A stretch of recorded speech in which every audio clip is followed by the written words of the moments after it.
Justice and Judicial Administration Appropriation Bill. I now call upon the Honorable the Minister of Justice and Correctional Services to introduce his budget vote. The Honorable Minister. House Chairperson, Ministers and Deputy Ministers present, Honorable members, members of the Judiciary, heads of professional law bodies, distinguished guests, and of course, let me acknowledge the presence of the Chairperson of the Portfolio Committee today and thank the whip of the committee for holding the fort yesterday. Ladies and gentlemen, let me acknowledge amongst our esteemed guests in the gallery, heads of the various courts and heads of the magistracy, and wish to thank them for making time to attend this debate. This year's 20th anniversary of our Constitution presents an opportunity to take stock of the path we have thus far traversed in the realization of the ideals of our Constitution. The ANC government continues to ably lead the complex and delicate task of transforming the judicial system and the legal system generally in this country. Chapter 8 of the Constitution ushers in a judicial and administration dispensation that vests judicial authority on the courts and enjoins organs of state to assist them and safeguard their independence, accessibility, and effectiveness, amongst others. The amendments brought by the Constitution's 17th Amendment, which are now imported under Section 165(6), are groundbreaking. It places the responsibility for the establishment and monitoring of norms and standards for the exercise of judicial functions of all courts under the Chief Justice. It became apparent that administrative machinery that will enable the Chief Justice to carry out this profound constitutional mandate was necessary. This came in the form of the Office of the Chief Justice, which was proclaimed by presidential decree in 2010. The establishment of the office, like that of the Constitutional Court, is watershed.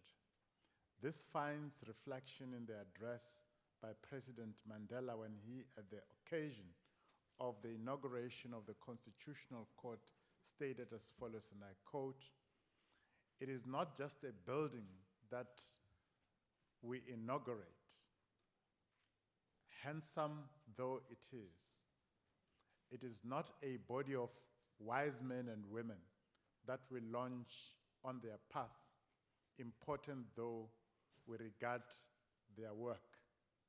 It is not just our blessings that we give to their work, confident as we are in their integrity and commitment to justice. It is an institution that we establish. South Africa's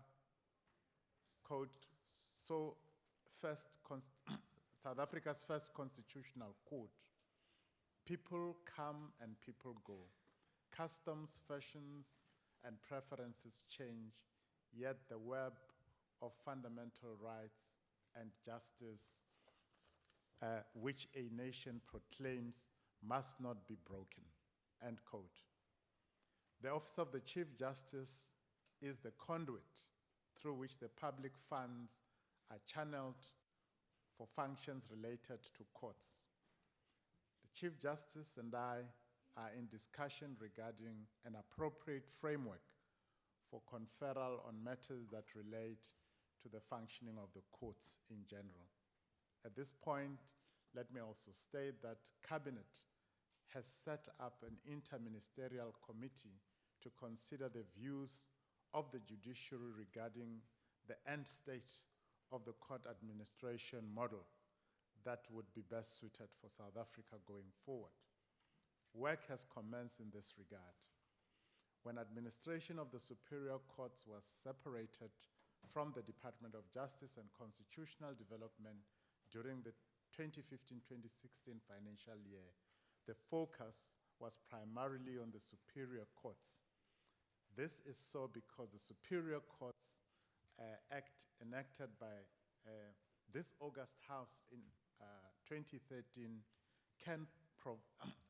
provides a legislative framework for this policy imperative. We are now prioritizing legislative reforms that will enable us to transfer the administration of the magistrates' courts to the office of the Chief Justice as well. This is with a view to establishing a seamless court administration system for the country. The initial staff complement that was transferred from the Justice Department to the Office of the Chief Justice was 1,486. The establishment of the office is now around 1,700. In a year, this shows an increase of over 214.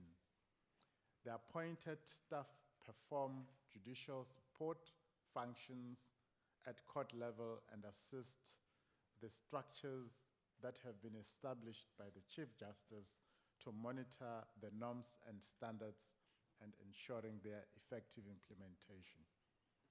An effective administration is fundamental to the realization of the right of access to justice.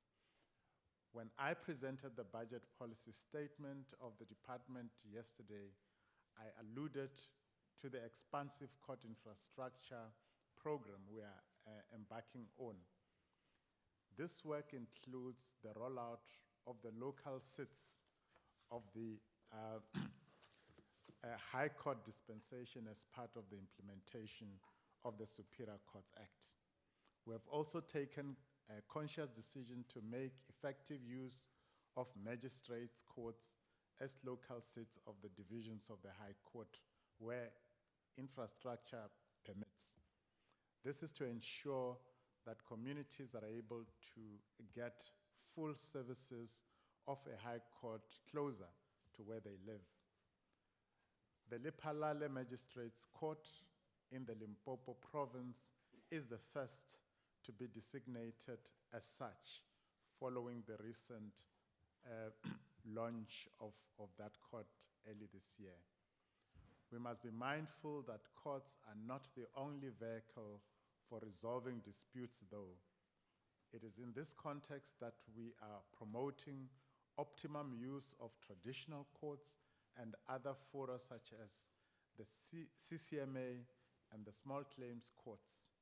In addition, there are quasi-judicial tribunals established under different laws that provide speedy, cost-effective, or even free services for the adjudication of disputes, some of which are public and statutory, and others private and even voluntary. We've further created mechanisms for non-adversarial and informal dispute resolution through court-annexed mediation in civil disputes, and are currently looking at developing policy to enhance the efficiency and effectiveness of alternative dispute resolution mechanism under the Office of the National Prosecuting Authority. Yesterday I gave statistics of the large numbers of matters that are resolved outside of the judicial or the criminal justice process through this mechanism. Honorable members, as I've indicated during the inaugural budget debate of the Office of the Chief Justice last year, I undertook visits to all the superior courts and some of the regional and district courts in the country to appreciate conditions under which judges and magistrates work. I have made interventions where necessary to address some of the hurdles which were raised during these visits. I have now embarked on bilateral meetings with my colleagues in the executive with a view to find solutions on a range of issues that have a bearing on courts and the justice system in general with a view to eradicating inefficiencies and other challenges. I may just include, for example, the Department of the Minister of Transport, who I met early this year to discuss how to tighten the law and create stiffer penalties with regard to traffic offenses, given the fatalities that result from irresponsible behavior on our roads.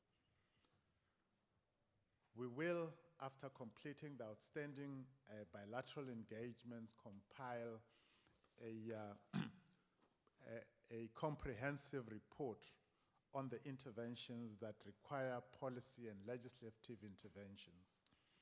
I will solicit the views of the Chief Justice on this report before submission to Cabinet, and that is the report relating to the visits that we conducted last year, mainly to the different courts. Honorable members, although the judiciary values its independence as enshrined in the Constitution, it is also alive to the reality that it is also accountable.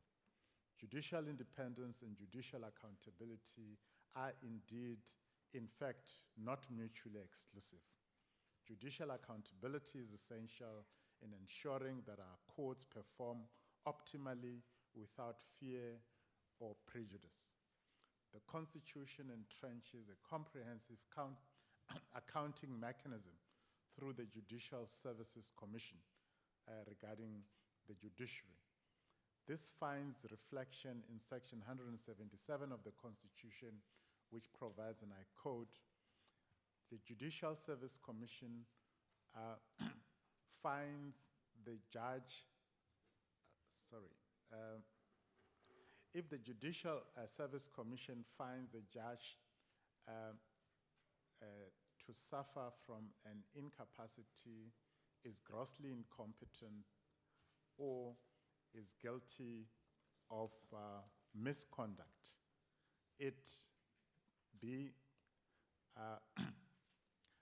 and B, the National Assembly calls for the judge to be removed by a resolution adopted with a supporting vote of at least 2/3 of its members, may actually remove a judge from the profession. One of the mechanisms that we have put in place to ensure judicial accountability is the disclosure of judges' financial interests. I'm pleased that there is overwhelming compliance with by judges in respect of this law. We will be extending the same dispensation to magistrates in pursuit of a single judiciary ideal. Honorable members, transformation of the judiciary lies at the heart of our constitutional discourse. It is a constitutional imperative which the judiciary and the executive continue to grapple with.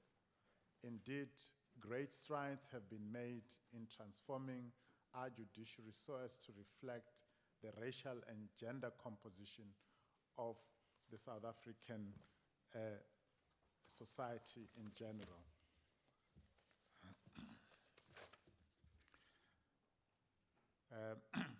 This is especially espoused in the Constitution in Section 174. We are indeed making progress, especially in the appointment of women judges to ensure gender parity in the composition of the judiciary. Of the 242 judges in active service, for example, 86 are now women, and some of these lady justices are in leadership positions at various levels of the justice or judicial system. The appointment of Madam Justice Maya by the President in November 2015 is historic. She is the first woman in the history of our country to occupy one of the 4 top leadership positions in the judiciary. It is also important for honorable members to note that the number of female judges at the Constitutional Court has also been increased to 3 following the appointment of Justice Nhlanhla by the President in November 2015. Just to remind you that Judge Maya is now the Deputy President of the Supreme Court of Appeal. The number of black judges in our superior courts has also increased to 156 out of the 242 judges. Let me take this opportunity to thank the Chief Justice and the heads of courts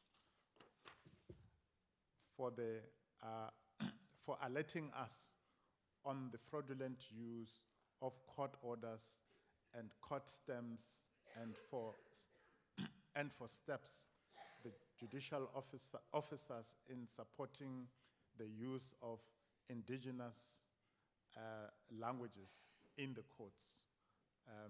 Notably, in Gauteng or in Johannesburg in particular, there has been numerous complaints about abuses, which we will be working closely with law enforcement and the judiciary itself to ensure that we quarantine our justice system from any form of abuse, fraud, or corruption. We are prioritizing legislative reforms to promote multilingualism in our courts. House Chairperson, over the 3-year medium-term expenditure framework period, the OCJ has been allocated a total budget of 5.8 billion. For the 2016-17 financial year, the allocated budget amounts to 1.785 billion. Of this amount, 920.057 million is allocated to judges' remuneration and benefits. This means that the Office of the Chief Justice will have an operating budget of 864.9 million rands. The budget reflects our firm commitment towards the various goals set out for ourselves and the judiciary.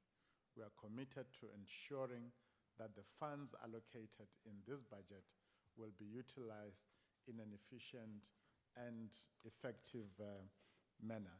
And let me just also remind us that there are other aspects relating to the functioning of the courts which do not necessarily fall within this budget, such as infrastructure expenditure. As I conclude, let me announce the imminent retirement of Deputy Chief Justice Moseneke and the President of the Supreme Court of Appeal, Justice Lex Mpati, in the next 2 months. Both have served our judiciary with great distinction, and we honor and with honor, and made an indelible contribution in sharpening our jurisprudence in this country. Let me convey our profound gratitude to the chairperson of the Portfolio Committee and his entire committee for their continued support and guidance. A special word of thanks also goes to the Chief Justice of the Republic of South Africa, Chief Justice Mogoeng, for his astute leadership of the judiciary, the heads of courts and all members of our judiciary for their tireless effort in ensuring that they uphold one of the best judicial systems in the world. Please also allow me to thank my 2 deputy ministers, the Honorable Thabang Makwetla and the Honorable John Jeffrey, for their profound and sterling support, and my colleagues in the JCPS cluster for continued cooperation and support as well. A special word of thanks goes to Secretary General for the Office of the Chief Justice, Ms. Mmese Josengwe, the Director General of the Department of Justice and Constitutional Development, their respective managements, and the entire staff in the justice family for their tireless efforts in ensuring that South Africa continues to maintain the high standards of the justice system that we all are proud of. Thank you very much. Thank you, Honourable Minister. The next speaker is the Honourable Macheka.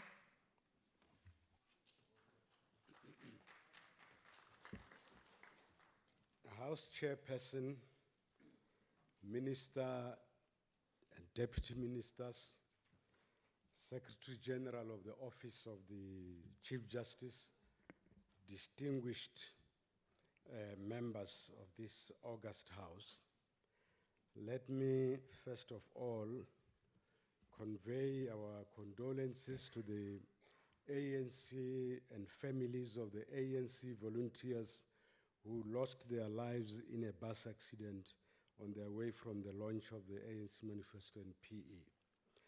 Let me also take this opportunity to congratulate Advocate George Bizos and Honorable Andrew Mulangeni for receiving the freedom of the city of Johannesburg from the Executive Mayor, Councillor Paxtown.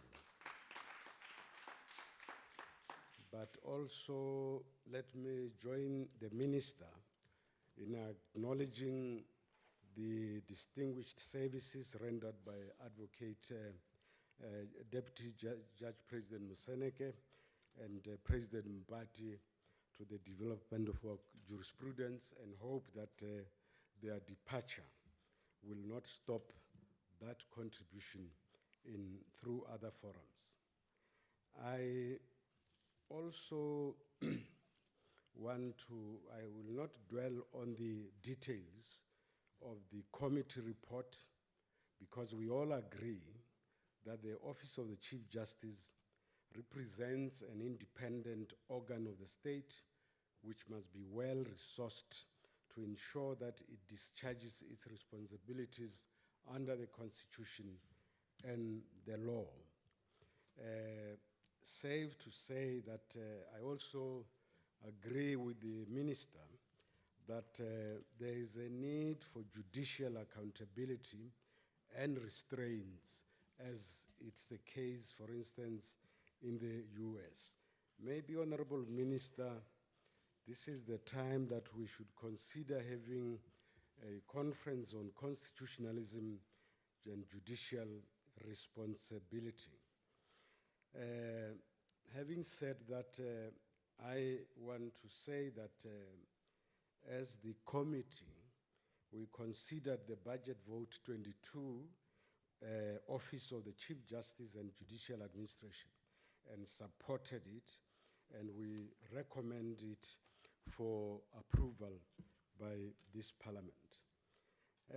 I think this debate gives us an opportunity to say that we are happy with the progress thus far made in the transformation of the judiciary and the legal profession under the leadership, able leadership of Minister Michael Masuta. What remains is the implementation of the relevant legislation, including the Legal Practice Act. The transformation of the judiciary and the legal profession deals with the formal structures necessary for the delivery of formal justice, not substantive justice itself. The rule of law has both a formal and a substantive aspect. The formal aspect is the principle of legality, which deals with the compliance or non-compliance with the letter of the law. The substantive aspect deals with the compliance with the spirit of the law. Access to justice requires compliance with both the formal and the substantive aspects of the rule of law. South Africa is a constitutional state, Rechtsstaat in German, based on social justice, human and people's rights.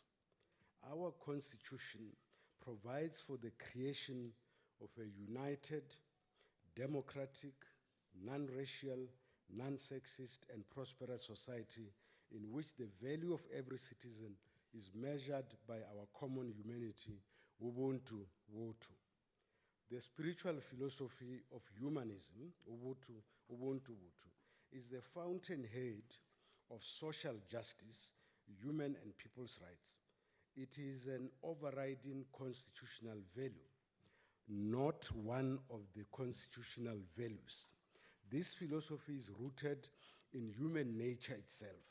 The human personality comprises the mind, soul, and the body. These constitutive principles of the human personality found expression in the concepts muntu, mundu, mutu, mutu, munu.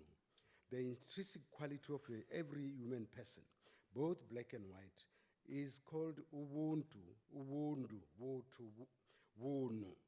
The principles of equality, freedom, and brotherhood, which formed the basis of the French and American human rights culture, derived from the spiritual humanism of the European Renaissance, which was catalyzed by the Kemetic or Hermetic philosophy of ancient Egypt and Ethiopia. Thus, Ubuntu philosophy is a universal, not a Western principle. South Africa needs a new jurisprudence or legal philosophy based on our common humanity, Ubuntu Butu, a legal system that is not rooted on the common humanity of all its citizens cannot give equal justice to all. The transformation of our jurisprudence cannot be left to the judiciary and the executive. Our legal system must reflect the sense of justice of all the people, both black and white. Thus, the transformation of the judiciary and the legal profession cannot be complete without a thoroughgoing transformation of our legal philosophy. We acknowledge that the Department of Justice commissioned the University of Fort Hare to evaluate court judgments to assess the extent of jurisprudential transformation taking place. However, it must be pointed out that the transformation of a legal philosophy is not an academic matter. It must depart from a people's worldview, Weltanschauung in German. Our transformation agenda must be people-driven, centered, and driven.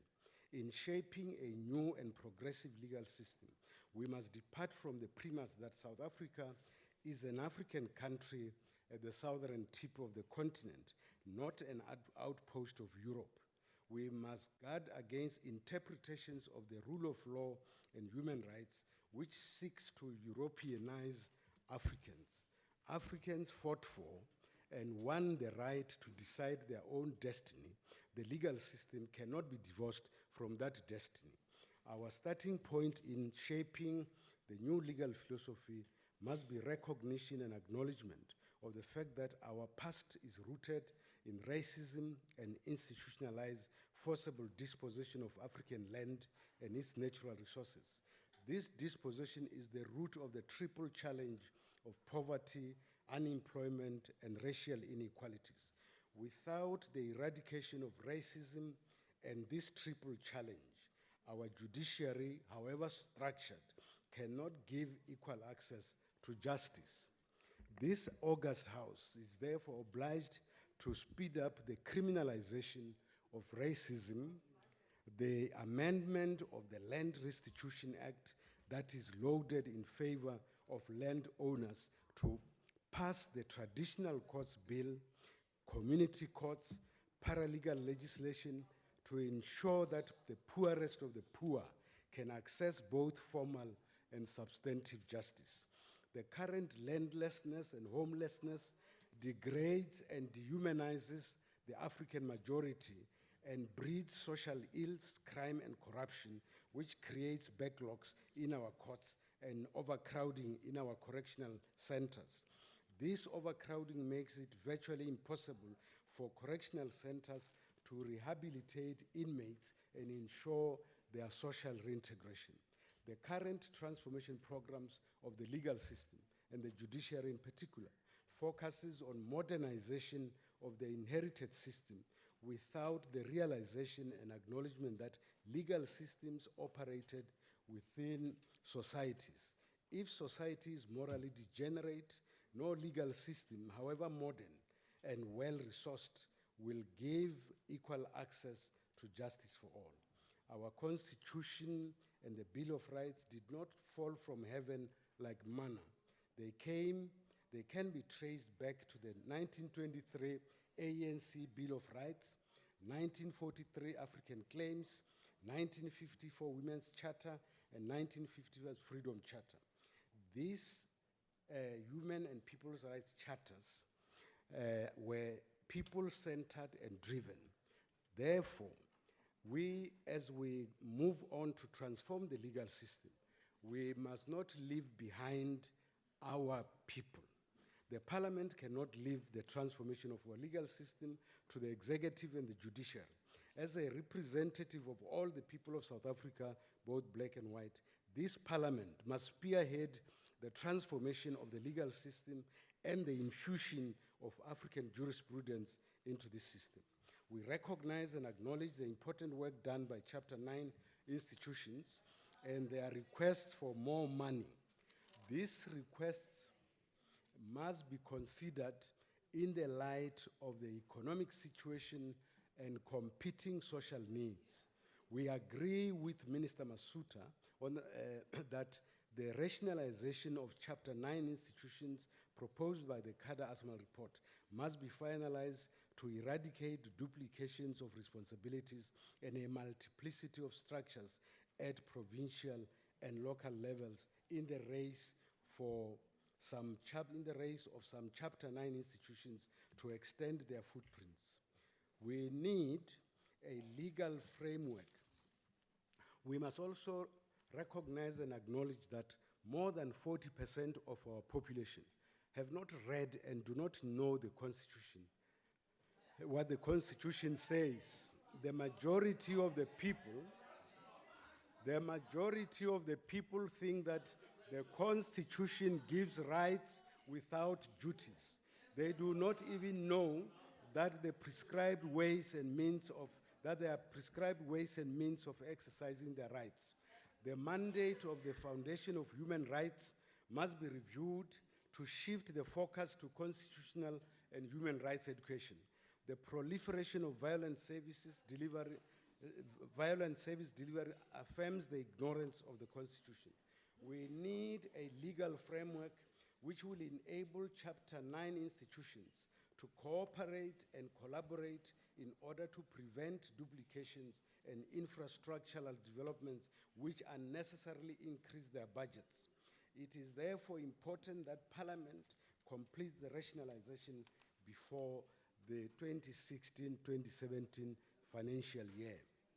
The decision of Gauteng High Court to grant parole to murderers of Chris Hani has opened the debate on the Truth and Reconciliation Commission. The African Union is also seized with the matter. Parliament appears to have failed and or neglected to monitor and ensure the implementation of the recommendations of the Truth and Reconciliation Commission.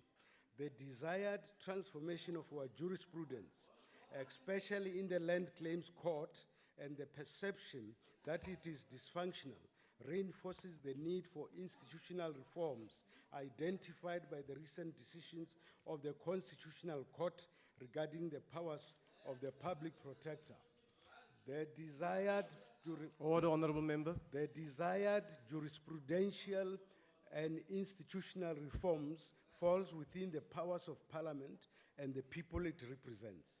They cannot be left to the executive and the judiciary. Through its public participation mechanisms, Parliament must spearhead a transformation agenda that will deepen and entrench our constitutional democracy and ensure access to justice by all our people, including the poorest of the poor.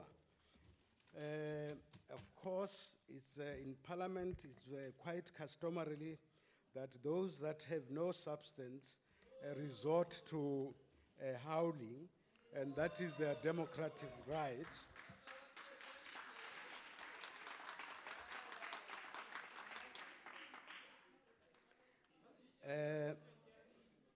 We, Honorable Minister, we also believe that as we transform the judiciary, we must not relegate community justice system to the background because Honourable that Member, your can- time has expired. that can discredit the judiciary itself. And I thank you, Honorable House Chairperson, and distinguished... Honourable Member, your time has expired. The next speaker is the Honourable Breitenbach.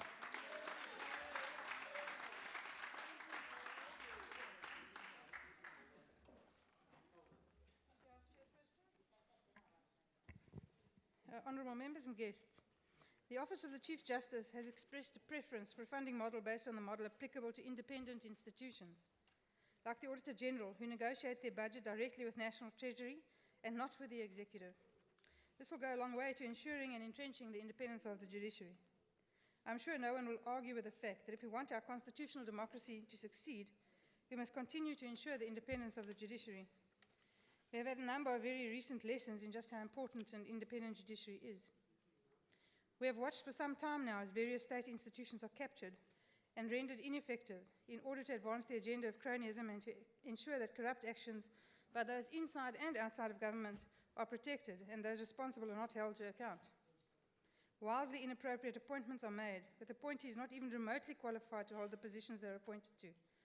Other appointments are made with the expectation that the incumbent will toe the line. This, fortunately, does not always work out as expected. Imagine the shock when the public protector demonstrated independence and did her job without fear, favour or prejudice. We saw what happened to Mxolisi Nkosana when he asserted independence. He was bundled out of his office within days.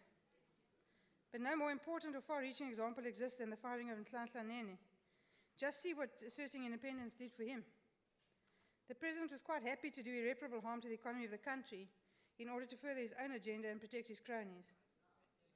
We have watched, largely helplessly, with our warnings falling on very deaf ears, while the SAPS, the NPA, the SIU, the Hawks, the Revenue Services, the SABC and other state institutions have been captured and bent to the will of the President and his cronies.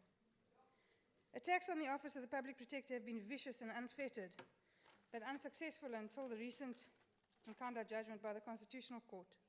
Now a somewhat different tune is being sung. Similar attacks have regularly been launched on the judiciary, now and in the past, by the majority party. So far, the judiciary has withstood the onslaught. So we saw Gwede Mantashe saying recently about the Western Cape and North Gauteng High Courts, and I quote, "There's a drive in sections of the judiciary to create chaos for governance. That is our view. We know if it doesn't happen in the Western Cape High Court, it will happen in North Gauteng. Those are the two benches where you always see that the narrative is totally negative and creates a contradiction." Mr. Mantashe has also contemptuously referred to judges as counter-revolutionaries. This type of rhetoric continued unabated and unchecked until Chief Justice Mogoeng was forced to request an unprecedented meeting with the President over the unwarranted attacks on South African judges. Deputy Chief Justice Moseneke was quoted as saying, shortly after his appointment, "I chose this job very carefully. I have another 10 to 12 years on the bench, and I want to use my energy to help create an equal society. It's not what the ANC wants or what the delegates want. It's about what is good for our people. I'm sure that no one will argue that he has done a sterling job." As set out in the Mail and Guardian recently, and I quote, "One cannot lose sight of the fact, though, that when Justice Moseneke is replaced on the bench, the majority of the Constitutional Court judges will be Zuma appointees. As Justice Mogoeng has proved, that does not mean that South Africa's highest court will be populated by pro-government judges. It does mean that those who are outspokenly critical of the state are arguably less likely to have a shot at serving in the country's most powerful court, and that is concerning. The country's judges have become the last line of defense against poor state decision-making, government abuses, and failure to comply with the Constitution. This is neither fair nor desirable. But currently there is no other choice available than to rely on the independence of the judiciary to do the right thing. It is little wonder then that the majority party, and this committee in particular, want to keep the office of the Chief Justice under their thumb. The ANC holds the view that he who pays the piper calls the tune in theory. There is nothing that the majority party fears more than independent thought and actions, hence the sustained attacks on the judiciary. It also fully explains their reluctance to cut the fiscal umbilical cord with the office of the Chief Justice. Time after time, South Africans have had to look to the courts to protect them and the country from the excesses of this government. This is not an ideal situation, but ordinary citizens have been left with no choice. South Africa has increasingly become a country where challenges to the state's unlawful and irrational decisions and policies are routinely decided in the courtroom. And that's what makes the judiciary so incredibly important. An independent judiciary is all that normal citizens have to protect them. And as usual, when cornered in court, the president blamed others for what went wrong. Stating in his so-called apology, the president said, and I quote, "I wish to reiterate that any action that has been found not to be in keeping with the Constitution happened because of a different approach and different legal advice." He also said that there was no deliberate effort or intention on his part to subvert the Constitution. No rational, I'm getting there, not to worry. No rational thinking South African will ever believe this. To say it is a monumental insult to every South African citizen and to the judiciary. The Speaker went so far as to make the puerile assertion that courts finding that the National Assembly's conduct was inconsistent with the Constitution was different from saying it violated the Constitution. The President and Mr. Mantashe showed utter disrespect for the people of South Africa with their utterances, undermining people's intelligence and ridiculing the constitutional principles that the Chief Justice so eloquently spelt out in the Nkandla judgment. In 2012, the President started speaking about the need to review the powers of the Constitutional Court. This trend then found expression in the Judicial Services Commission. Bearing in mind this acrimonious approach to the judiciary, which frankly borders very closely on contempt, it is imperative that the office of the Chief Justice maintains and attains total independence, being allowed to entrench the independence of the judiciary also financially.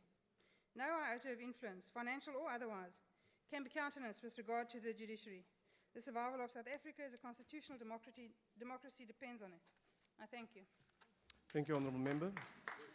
Next speaker is the Honourable Mukawuse.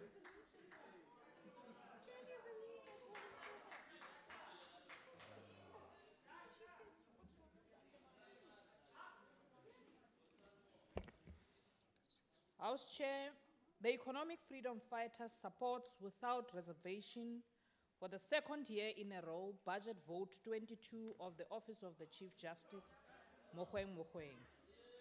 This is only the second year the Office of the Chief Justice has been allocated its own budget, and we are proud of the critical role played by this office and the judiciary as a whole in maintaining law and order in the Republic of South Africa, and for preventing our country from sliding into kleptocracy. One of the very few good things after 1994 was the proclamation of the Office of the Chief Justice as a department in 2010. This was to ensure an independent judiciary-led court administrating system in order to fully realize the judiciary's institutional independence in line with the Constitution and the Superior Court Acts. The EFF calls for Chapter 9 institutions to also be proclaimed as departments. With their own budget, this will prevent cases where the public protector will have to beg for a budget from the Ministry of Justice. The Chief Justice clearly stated in his Nkandla judgment that the public protector is critical for the restoration of order in the fight against corruption. That the office should therefore have a budget vote on its own. When he appointed the Chief Justice, just as when he appointed the public protector, Zuma thought he was appointing one of his lapdogs. And he was wrong. Chair. Order. Chairperson, point of order. What is your point of order, Honourable Member? Chairperson, Honourable Member is referred to the President, Jacob Zuma. He must refrain from doing that.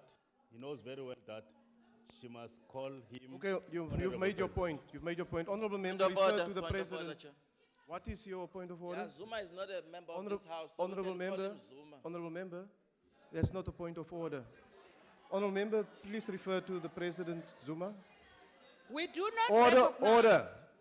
Order, the Honourable EFF Members. do not recognize Zuma as the president of this country. Honourable Member, He Order, honorable members. disrespected the people of South Africa On a when he point of stole from the order. country's coffers. Honorable Mukawuse, refer to the Point of president. order. Therefore, do not Chairperson. deserve President. respect from the EFF. Honorable Mukawuse. Honorable Point of order, Mukawuse, please refer Chairperson. to the She's president. unruly. He's supposed to be referred to. I will not refer Zuma as honorable, but Honorable- Mr. Zuma.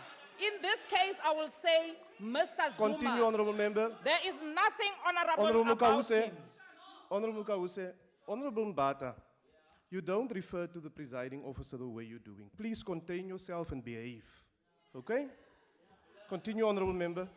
He thought he was appointing people who would be willing to Chair, on a compromise point of the order. principles to Can I rise on a point? Yes, honorable minister.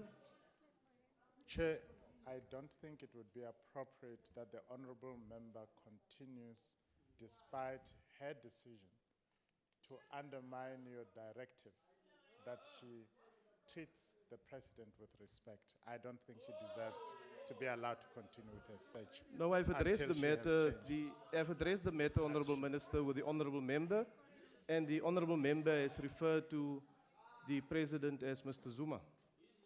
correct House Chair. He thought that he was appointing people who would be willing to compromise their principle and help him loot from the coffers of this country. But this time, he was wrong. We applaud the Chief Justice for standing firm in leading his office as the last hope we have in defense of the country's constitution. Amongst many, some key functions of this office include the training of judicial officers in the country, supporting the development of judiciary policy, norms and standards, and supporting the judicial function of the Superior Court. As the EFF, we view the independence and the autonomy of judiciary very seriously and stand ready to protect and support the judiciary in dispensing its function as the guardian of our constitution. The allocation of the annual budget 1.7 billion of 2016-2017, which is expected to increase to 1.9 in 27-2018, is grossly insufficient for the amount and crucial importance of work associated with this office. For instance, the Office of the Chief Justice has alerted the committee that it will not be able to operationalize the Mpumalanga High Court once it's completed, and there is no money in the baseline for it. This lack of financial muscle for the Office of the Chief Justice will open up space for ANC to use local government budgets for their elections. We know that the ANC uses our Honorable municipality member, your and they time are has looting now our expired. municipality in order to garner votes. It is therefore Honorable our view member, that your this time office has needs expired. more money to root out corruption and to get Honorable rid member. of those members, Honorable those member. officials who continue to Sit misuse down. Your our time money. has expired. Honorable member, when you are told your time has expired, it doesn't give you the privilege just to continue. I'll invoke Rule 51. I'll invoke Chair. Rule 51 if you fail to acknowledge that your time has expired. Order, Chair. Yes, honorable member. I respect that, Chair, but does that member have a right just to press a mic to say the time is up? Which member press? Majeke. Honorable, order, honorable members. Honorable Majeke, did you switch on the mic? Honorable Chairperson, it was a point of order. They shouldn't pretend No. that it's Honorable Majeka. themselves only who Honorable know how to Majeka. speak on the mics. Honorable Majeka, I did not give you an opportunity to address the House. Lane Majake, Honorable Honorable Majeka. Honorable Majeka, you are not allowed just to switch on a mic and to address the House. There's also one presiding officer, and I will indicate when the time is up. Apology, Chair. Thank you. The Honorable Singh. On a point of order, Chair, Order, honorable members. Yes, honorable member. Chair, could you please ask the Honorable Bongo to stop flashing us with a light in the House? No, honorable members, let's not behave like children. Please. Please don't engage in activities that really undermine the decorum of the sitting. Please don't do that. Continue, Honorable Singh. Time Order, starts. Honorable Member. Time starts now, Chairperson. At the outset, let me say that the Inkatha Freedom Party supports this budget vote, albeit that we think that more money should be allocated to the vote, and we support the office of the Chief Justice.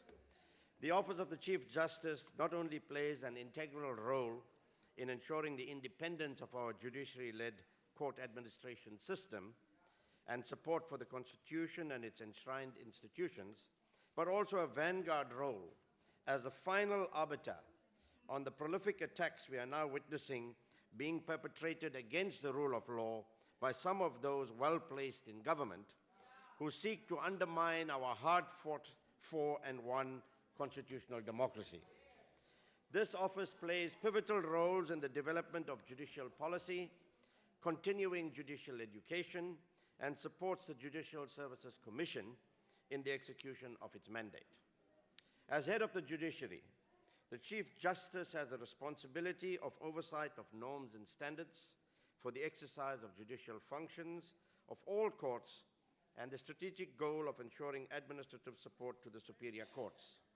The Chief Justice has an unenviable task, but has risen to the challenge and shown himself to be a champion of judicial independence and a protector and promoter of the rule of law in South Africa. His job, however, Chairperson, is made all the more difficult by the Ministries of Justice and Public Works' continued neglect of our court infrastructure. Conditions in some of our courts are in a poor state of repair, and I know of many such sentiments being publicly expressed. Chairperson, and if that was not enough of a challenge for the Honorable Chief Justice, we are also now noting the public derision of judgments handed down, particularly from those who hold lofty positions in government and the ruling party. This is tantamount to an assault on the independence of the judiciary and the binding nature of the judgments when they are seen to be second-guessed by those in government. What kind of message does this send to our citizens? Government must respect judicial independence and set the example that court judgments are final, to the extent that we do have appeals processes which they can engage in if they want to take a judgment to a higher court. Chairperson, transformation in our judiciary remains a concern that requires attention as the filtering process of JSC candidates. We note only too often in JSC-conducted meetings for the appointment of judges that the same candidates seem to be placed before us, some of whom we have previously dismissed as being unsuitable at a particular time for a particular bench position. The flow of candidates into acting judgeship positions, which is a helpful prerequisite to a position on the bench, must be made more widely accessible to all who aspire to be sitting judges of our high courts. Of particular concern is the paucity of women who apply for bench positions. More must be done to actively empower and encourage women applicants, in particular black females. A further concern we have noted is inadequate response from nominees to constitutional court positions, because as the Constitution requires, 4 people need to be recommended to the President, but we are not getting the 4. Lastly, Chairperson, with regard to SAJE, which is the South African Judicial Education Institute, we believe as the IFP that we need more qualified facilitators within SAJE. And to this extent, people who have been mentioned here by the Honorable Minister, the Deputy Chief Justice, Honorable Matsaneka, and President of SCA, Lex Mpati, are ideal personnel who could be used in training. But the problem that we have discovered is that not enough resources are made available for training to take place. Perhaps we should get some of the CETAs to forego their money so that can be used for training of young judges. Finally, we support this vote, and we wish the Chief Justice and the judiciary all the best in the execution of their duties. Thank you, Chairman. Thank you, Honorable Member. The next speaker is Honorable Ngwabe.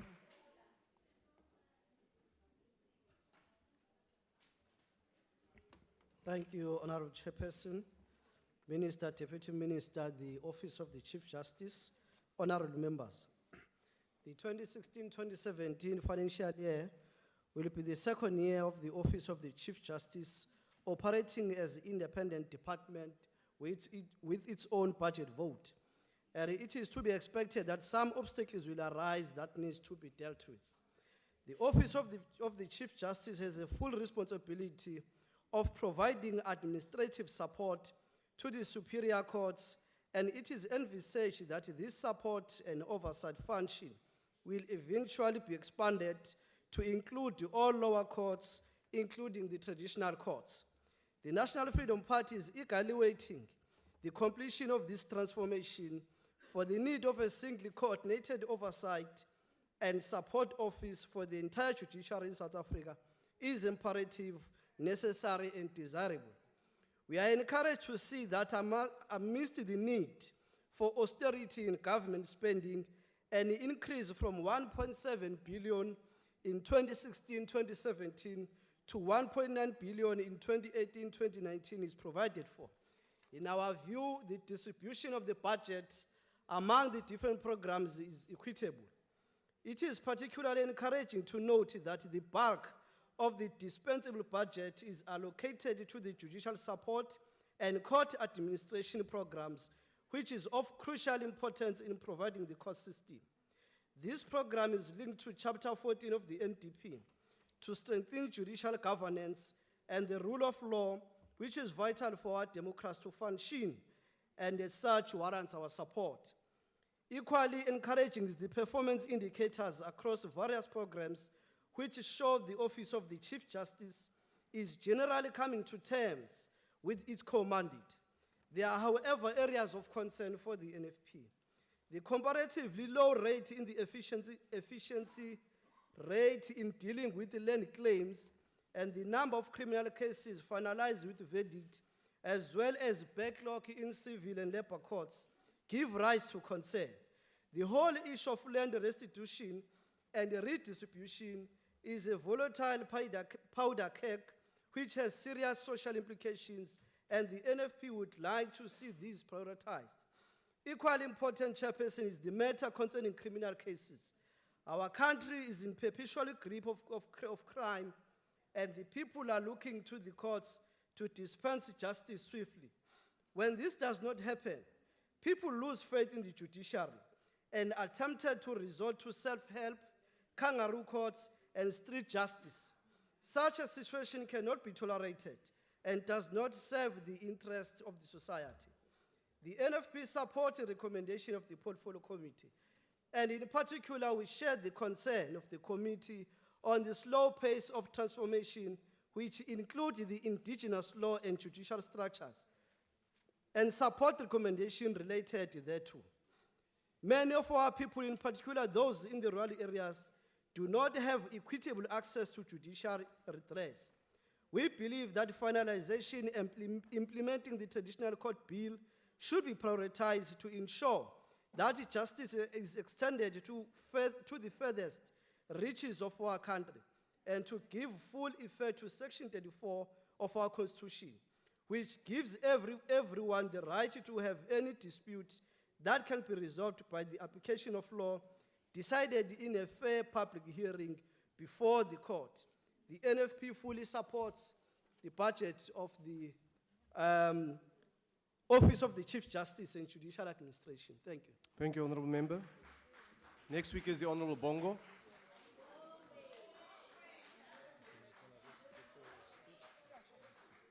Thank you very much, Chairperson, Honorable Minister and Honorable Deputy Ministers present, Secretary General of the Office of the Chief Justice, judges present.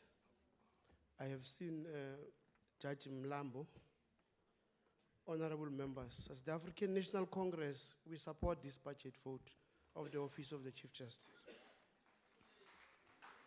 2016-17 financial year is a second year the Office of the Chief Justice will operate as an independent department with its own separate vote. The Office of the Chief Justice has a responsibility of providing administrative support to the Superior Court as well as judicial education and training.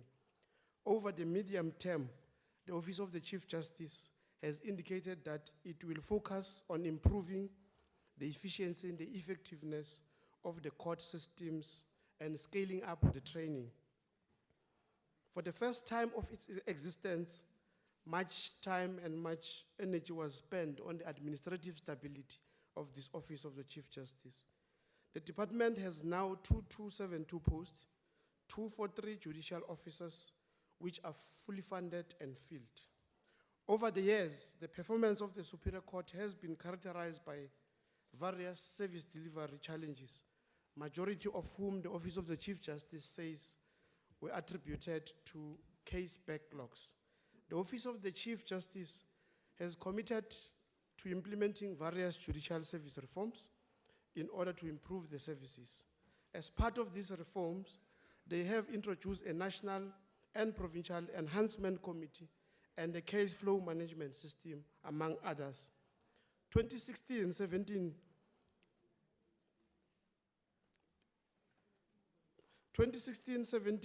monitoring system are to be strengthened to ensure effective monitoring and evaluation of court performance.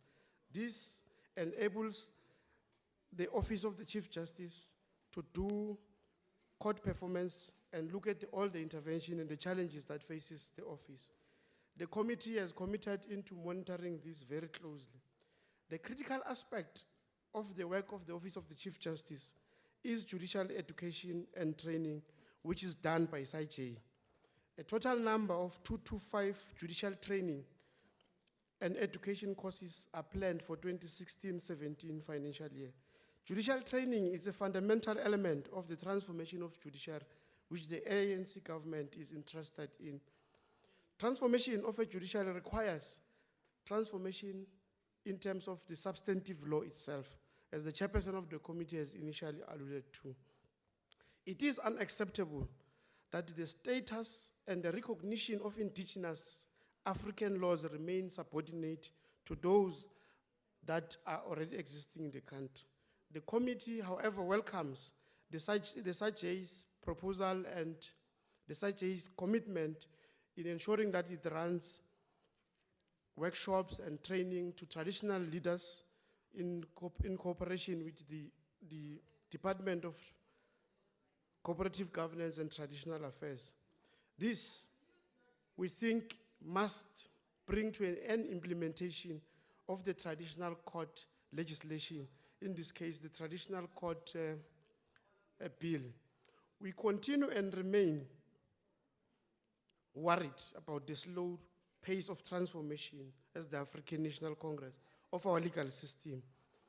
Despite this significant progress over the past 22 years, justice system remain inaccessible to many of our people, not only because of legal and financial barriers, but also because of social barriers and such as language, lack of knowledge, intimidating processes that are taking place in courts.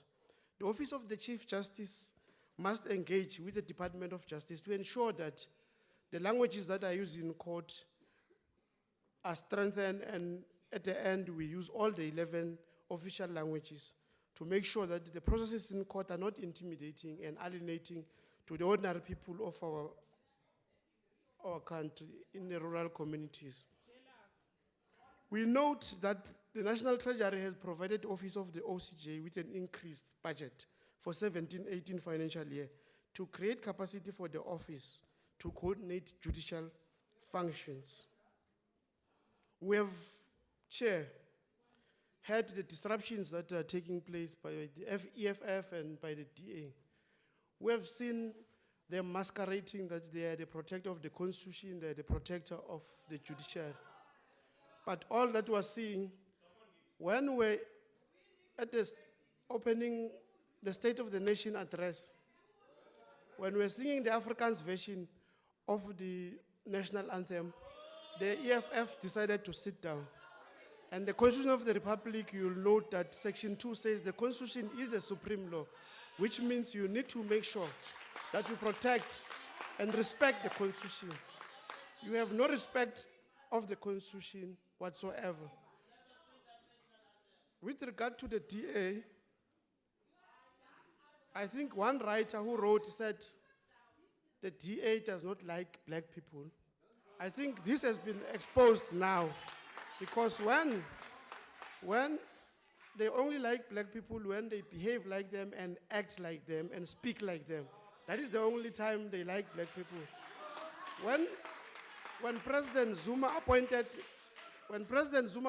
the Chief Justice, they were the first to move around saying that, no, you can't appoint the Chief Justice. But now, all of a sudden, they've changed to be the ones. Honorable member, can you just hold there? What's your point of order, honorable member? Is the honorable member willing to take a question? Order, honorable members. Honorable member, are you prepared to take a question? Honorable member. Order, honorable members. Yes or no, honorable member? He's my next door neighbor at the park. I can take it at the park. No, continue with your speech, honorable member. So, what I was trying to emphasize, Honorable Chair, is that this hypocrisy of the Democratic Alliance of not liking black people is being exposed now as we speak. Because when the Chief Justice was appointed, they let everyone in civil society to say the Chief Justice must not be appointed. Point of order. He's not the right person to be appointed. But today, they are the Honorable ones Bongo. who are protecting him like Honorable Bongo. no one's business. What is your point of order, honorable member? I think ubaba omephambili akazi ukuthi umuntu Honorable omnyama- member. umuntu omnyama nami. Honorable member. Imember yeparty nami. Honorable ngimnyama. member. Honorable member, if you take a point of order, you don't address the member. Chairperson. You raise your point of order, and then we will deal with it. Chairperson ngithi ngumuntu omnyama nami ngathi lo baba omephambili akazi ukuthi umuntu omnyama umuntu onjani and ngithanda iDA ngimember ngiproud ukuba member yeDA. Honorable member, that's not a point of order. Take your seat. Continue, honorable member. No, thanks, Chair. Thanks, Chair. No, I Order, honorable members. Order. As long as they listen, Honorable Chair. I said they don't like black people unless they behave like them, they speak like them, Order, honorable members. and then they act like Order, them. honorable and they members. put the same clothes as them. So we are part of that category. So, Chair, in conclusion, Chair, the office of the Chief Justice has been allocated 1.78 billion for 16-17 financial year. 865 will be used in the 3 programs that have been allocated in terms of what they presented to the committee, and 920 million will be used for judges' salaries. As the African National Congress, we support this department. Thank you very much. Honorable members, I will request the table staff here in front. Order. I will request the table staff in front to give the whips of parties the updated list in terms of time allocation. The time allocation that you have in front of you has been amended. It has been amended, and I will request the table staff to do what they're supposed to do and to give the whips the updated list. Honorable Swart. Chairperson, whilst the ACDP will support this budget vote, we do share concerns that the OCJ remains underfunded, with budget cuts in the amount of 57 million for this financial year. The office advised us that it will not be able to operationalize the Mpumalanga High Court once it has been completed, since there are no funds to do so. And clearly, we as a committee will have to consider the serious state of underfunding when the BRRR process is conducted later this year. Chairperson, the ACDP regrets President Zuma's recent unfounded criticism of the judiciary. After he accepted the Nkandla Concord ruling, he's reported to have told traditional leaders not to trust the courts of law, and to have said, among other things, that judges convict you even when you tell the truth.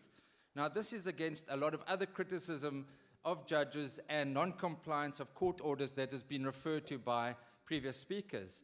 This unwarranted criticism, if it is true, is scandalous and undermines both the independence of the judiciary and the Constitution itself. Now, the ANC Secretary General, Mr. Gweden Ntasho, who himself referred to judges as counter-revolutionaries, has now also climbed on the bandwagon. In a thinly veiled threat, he criticized Chief Justice Mogoeng for what he, the Chief Justice, is reported to have said in a lecture on ethical leadership. He said that there's now been a series of lectures given by the Concord. It's something that is strange, and we are monitoring it very closely. Monitoring for what purpose, Mr. Mantashe? Is the ANC now trying to intimidate the judiciary and the Chief Justice, as it did with the Public Protector? Is it a coincidence that the OCJ is also underfunded? We think not. Instead of criticizing the Chief Justice, we should welcome his advice, given the shocking lack of ethical leadership displayed by the government. Chairperson, Prime Minister Harold Macmillan delivered his famous Winds of Change speech in 1960, possibly in this very building. In it, he referred to the tide of national consciousness that was rising throughout Africa. He urged the National Party government to do what was right and mend its ways. Regrettable, the then government did not heed his wise words and continued with its cruel policy of apartheid, a crime against humanity. Chairperson, we had significant winds of change that resulted in the 1994 transition to a constitutional democracy. Winds of change are again sweeping through South Africa today, and there are growing calls for the ANC to return to its solid values on which it was founded. Whilst we support calls for the president to stand down or be recalled, the Malay in the party is far deeper, and you know it to be true. Many of you have spoken to me in the corridors about this.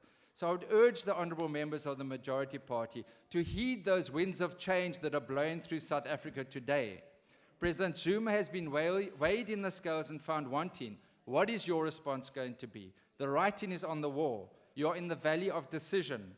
There's a small window of opportunity to put the best interests of the nation first, to do what is right and honourable for the good of the nation and its citizens. I thank you.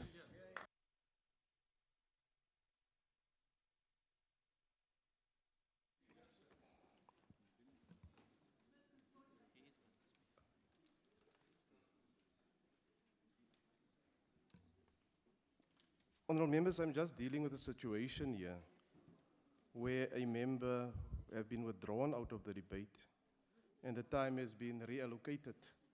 The time has been changed. Then I'm going to amend the time of the member because he doesn't have the 6 minutes anymore. He'll only have 2 minutes. Honourable Pulwana.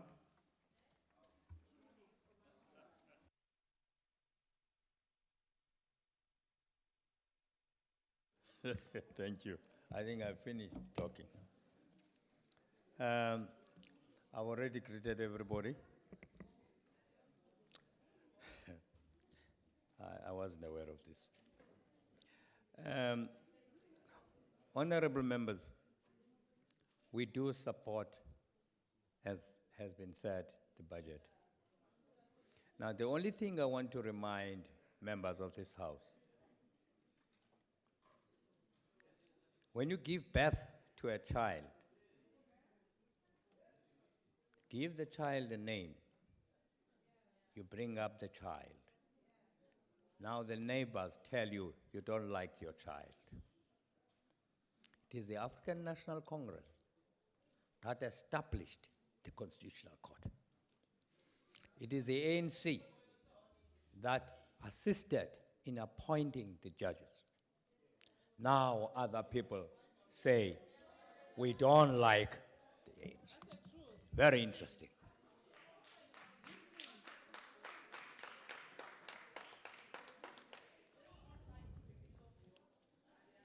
We do not feed them.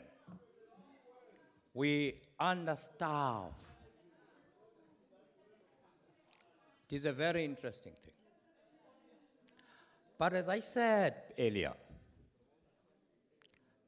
there are people, I wish the nation could hear this.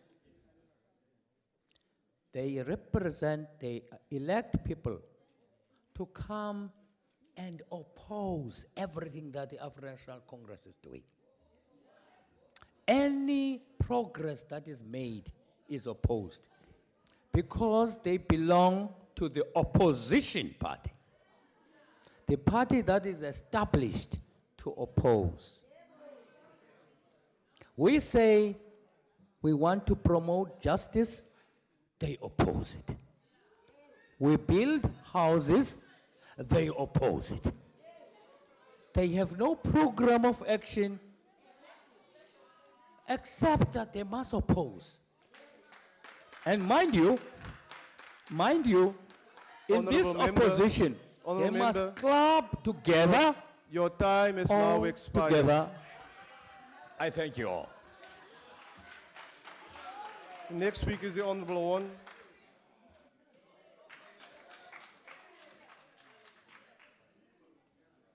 Thank you, Chairperson. It has rightfully been said that while democracy without an independent judiciary would fail and turn into tyranny, tyranny would inevitably collapse in the face of an independent judiciary. This powerful reminder, Chair, forms the backdrop of this debate on the budget of the judiciary, especially as it takes place in a time in which the vast majority of South Africans are still basking in a comfortable reassurance provided to all South Africans who hold dear our constitutional democracy by our Constitutional Court in the judgment of the Nkandla case. Because, Chair, while we know that Section 165 of the Constitution guarantees the independence of the judiciary in very explicit terms, the constitutionalists among us have been deeply worried about the way the subtle erosion of our Constitution and its status as supreme law of the country has been enabled and affected by the executive and the majority party. This judgment, Chair, and the absolute clarity it gave not only on how each of the branches should exercise their constitutional obligations, but also on the commitment of our judiciary to uphold and protect the Constitution and consequently its own independence, is therefore nothing less than transcendent, especially in the face of continued attempts over a prolonged period to subdue our judiciary into a default position of operating in a perpetual state of deference to the executive. And Chair, while we are all now aware that the Honourable Motshega is an interpreter of the Constitution whose interpretations must be discarded without giving it a second thought, him again today equating judicial accountability and responsibility to what he calls judicial restraint displays the thinly veiled ANC wish that the judiciary must be more deferential to the ANC. Because, Chair, while internationally it is agreed that judicial accountability means that judges must give reasons for their findings in a timely manner, it is typical of the constant attempts of this ANC to manipulate the judiciary into subservience to try and redefine this concept. Statements like this remind us of the warning by Chief Justice Mogoeng nearly a year ago in an address to the magistracy when he said, "When there is a possibility, no matter how remote, that the judiciary might be manipulated, then we have to be vigilant. Without an independent judiciary, democracy is doomed." Chair, let there be no doubt, the stubborn refusal by the members of the ANC to even mention in this debate, in this budget report, the issue of the unresolved conflict between the judiciary and the executive about the operational independence of the judiciary raises the question whether they are really open to persuasion on this issue. The steadfast resistance of the minister to honour the agreement already reached by his predecessor with the judiciary to facilitate the complete operational independence of the judiciary by enabling the Office of the Chief Justice to negotiate its annual budget directly with National Treasury rather than with the executive must be questioned. And yes, Chair, I see the Deputy Minister already looking up in the Constitution that the minister is the minister responsible for the administration of justice, and that therefore this cannot happen now. The fact is, the minister has promised a colloquium on this issue to be held at the end of last year. That did not happen. Now, during the budget briefings, and on this point, the ANC members must, as their president would say, listen properly, because they all claim not a word was said on this during the budget briefings. The minister has said that he is still to formulate a government policy on the issue through ongoing dialogue. Today, he says, there's to be set up an interministerial task team. Chair, again, let there be no doubt.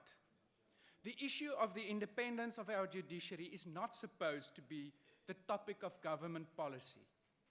It has been decided with absolute finality by the drafters of our Constitution in very clear and emphatic terms that we are to have an independent judiciary. That means independence in all respects, including operational independence. To achieve this does not need something as intricate as planning a journey to space. All you need is the political will and, yes, a constitutional amendment, which we have already seen in the 17th Amendment to establish the Chief Justice as the head of the judiciary. Best practice, Chair, can be found all over the world in this regard, even on our own continent, in countries like Ghana and our neighbor Namibia. To keep on running around with this issue really casts a shadow which displays unwillingness to really accept the separation of powers and all of its consequences in our constitutional order.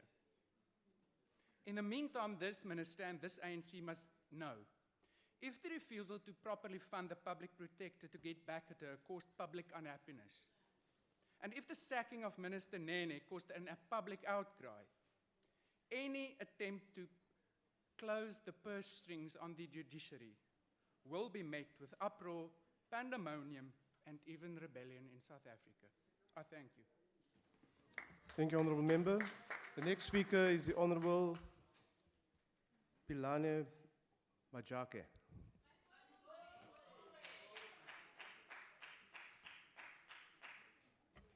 Thank you, Honorable Chairperson, Minister of Justice, Honorable Masuta, Deputy Ministers present here today, Chairpersons of committees, members, justices present here today, and members of the public.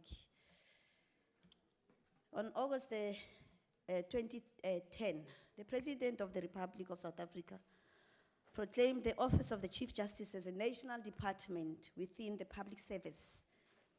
The establishment of the OCJ was envisaged as the first phase towards an independent judiciary-led court administration system in order to fully realize the judiciary's institutional independence in line with the Constitution and the Supreme Court Act 2013. The Constitution, 17th Amendment Act of 2013, affirms the Chief Justice as the head of the judiciary responsible for establishing and monitoring the norms and standards for exercise of judicial functions of all courts. The Superior Court Act establishes a legislative framework for the Chief Justice to exercise her judicial leadership supported by OCJ and provides for the delegation of certain functions flowing from the Act to the Office of the Chief Justice, which is actually led by the Secretary General of the Office of the Chief Justice in the name of Mayor Sijosingwe. The Office of the Chief Justice mandate is to support the Chief Justice in executing his administrative judicial powers and duties as head of the judiciary and head of the Constitutional Court as determined by the Minister of Public Service and Administration in 2010. The OCJ has got the following mandate: providing and coordinating legal and administrative support to Chief Justice, providing communication and relationship management services and intergovernment coordination, developing court administration policy norms and standards, supporting the development of judicial policy norms and standards, supporting judicial functions of superior courts, supporting Judicial Service Commission, and the South African Judicial Education, SAJE, in execution of their mandate. And of course, when it comes to JSC, we are looking forward to real appointment of more female judges, because transformation is really taking place at a very slow pace. And for that, the women of South Africa are saying, please, fast track. We have enough women lawyers who can actually manage to become judges. Lastly, the purpose is to administer the judges' remuneration and conditions of employment. One thing that is very important in terms of the debate is for us to actually realize that when we come for the debate, we should always try to help the public to understand what the vote is all about. Because today, as we are here to come and either support or not support the vote. And of course, there wouldn't be any reason why we should not support the vote, because when you look at what has been presented by various offices, you realize that the offices are actually ready in terms of plans, they are ready in terms of their budgets to really roll out the mandates that have actually been provided for them to be in the position to utilize the budget in terms of their votes. But what actually surprises me, half the time, you hear the opposition saying, we're not supporting. Are you really then therefore saying that departments should not be in the position to do their job? But at the same time, with the same breath, you will want to actually come forward and want to pretend as if somehow you can be in the position to provide something that is better. Instead of criticizing all the time, what is important is criticize, of course, but be in the position to say, from my side, as the opposition, this is what we think we can actually support. Mem Kause, your manner and demeanor actually thwarts and drowns everything that you want to say. When you come to the podium all the time, it's like somebody did something horribly wrong to you. You actually present yourself as somebody that is so angry that, you know, even if somebody tries to actually make sense of what you're saying, it then becomes difficult and impossible to understand. This is a debate about the office of the Chief Justice. Talk about the office, how it has been established. Are we doing it correctly? Don't try to buy favors. Because what you hear, Honorable Swart, for example, he comes here and he wants to talk about some public lecture that was actually given by the Chief Justice and the comments that the Secretary General of the ANC has made. The Secretary General of the ANC has actually come out clearly in the public to say that the ANC welcomes the judgment of the Constitutional Court. Don't want to contradict it. And you know, he himself also, like yourself, like everybody else in South Africa, has got freedom of speech. We live in a society that has got various opinions, but certain opinions, when they are given for gaining cheap political points, you hear things that are not being said. And that is not actually helping South Africans who depend on us in Parliament to guide them, who depend on us in Parliament to develop, to come up with programs and projects that are going to actually make meaning and difference in their lives. In order to fulfill its mandate, the Office of the Chief Justice will focus during 2016-2017 on capacitating the department by ensuring that funded posts are filled. Information and communication technology is crucial enabler in all areas of operation within the department. Like we said it when we were talking about the Department of Justice, we said we are concerned about the slow pace of IJS, integrated justice system. We need to have that in order for our justice system to really manage to make sense, to be effective, to manage to deal with all of these areas that are problematic, that the justice area needs to deal with. In this regard, the OCJ will ensure implementation of the master system plan to improve efficiency in both court administration processes and the OCJ's administration. The OCJ has developed internal audit systems in compliance with Treasury regulations, requirements to provide proper risk management for effective budgetary controls and general administration. Personnel and program performance indicators have been developed by the OCJ with targets and key performance areas for 2016-2017 to promote effective, efficient implementation of the mandate of this vote. The committee is concerned about the number of cases in the High Court which are on the roll for more than 12 months, about 206. Judicial education and support provides education programs for judicial officers, including policy development and research services for optimal administration of justice. I had Honorable Swart coming here and talking so many things I couldn't understand. You were mentioning the name of Justice Moseneke, which I couldn't really make sense to me, what you're actually trying to say the ANC is doing. But you know what I need to tell you is that Justice Moseneke is one of us. I grew up and I was mentored by the same person that mentored Justice Moseneke, who, by the way, was finally put in jail for what he was mentored for. So basically, for cheap political point scoring, please don't present arguments in a way that is actually not factual. We should, all of us, whether it's ANC, EFF, or DA, look at how we can build SAJE in order for us to be in the position to train judicial officers properly, because the challenge is there. As you can see, South Africa is grappling with a whole lot of number of areas that needs to be corrected.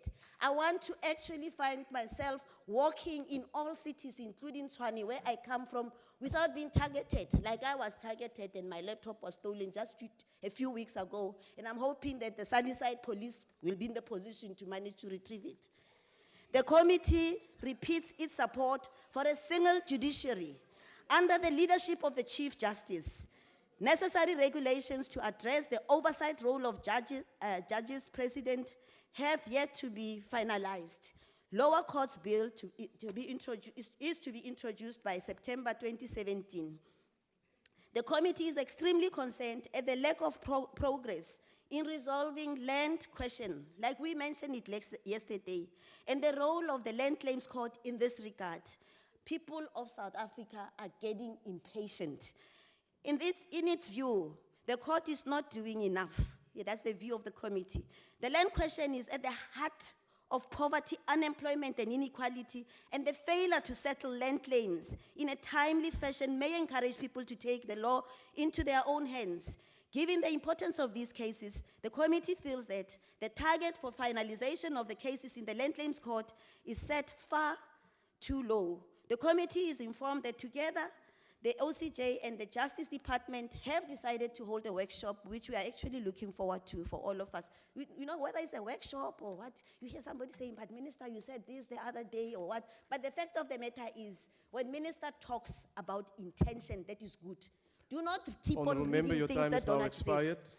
The committee thanks the Secretary General of the Office of the Chief Justice and her team for appearing before the committee. Honourable all the Member, your time they are is required. expired. The ANC supports the budget. Thank you.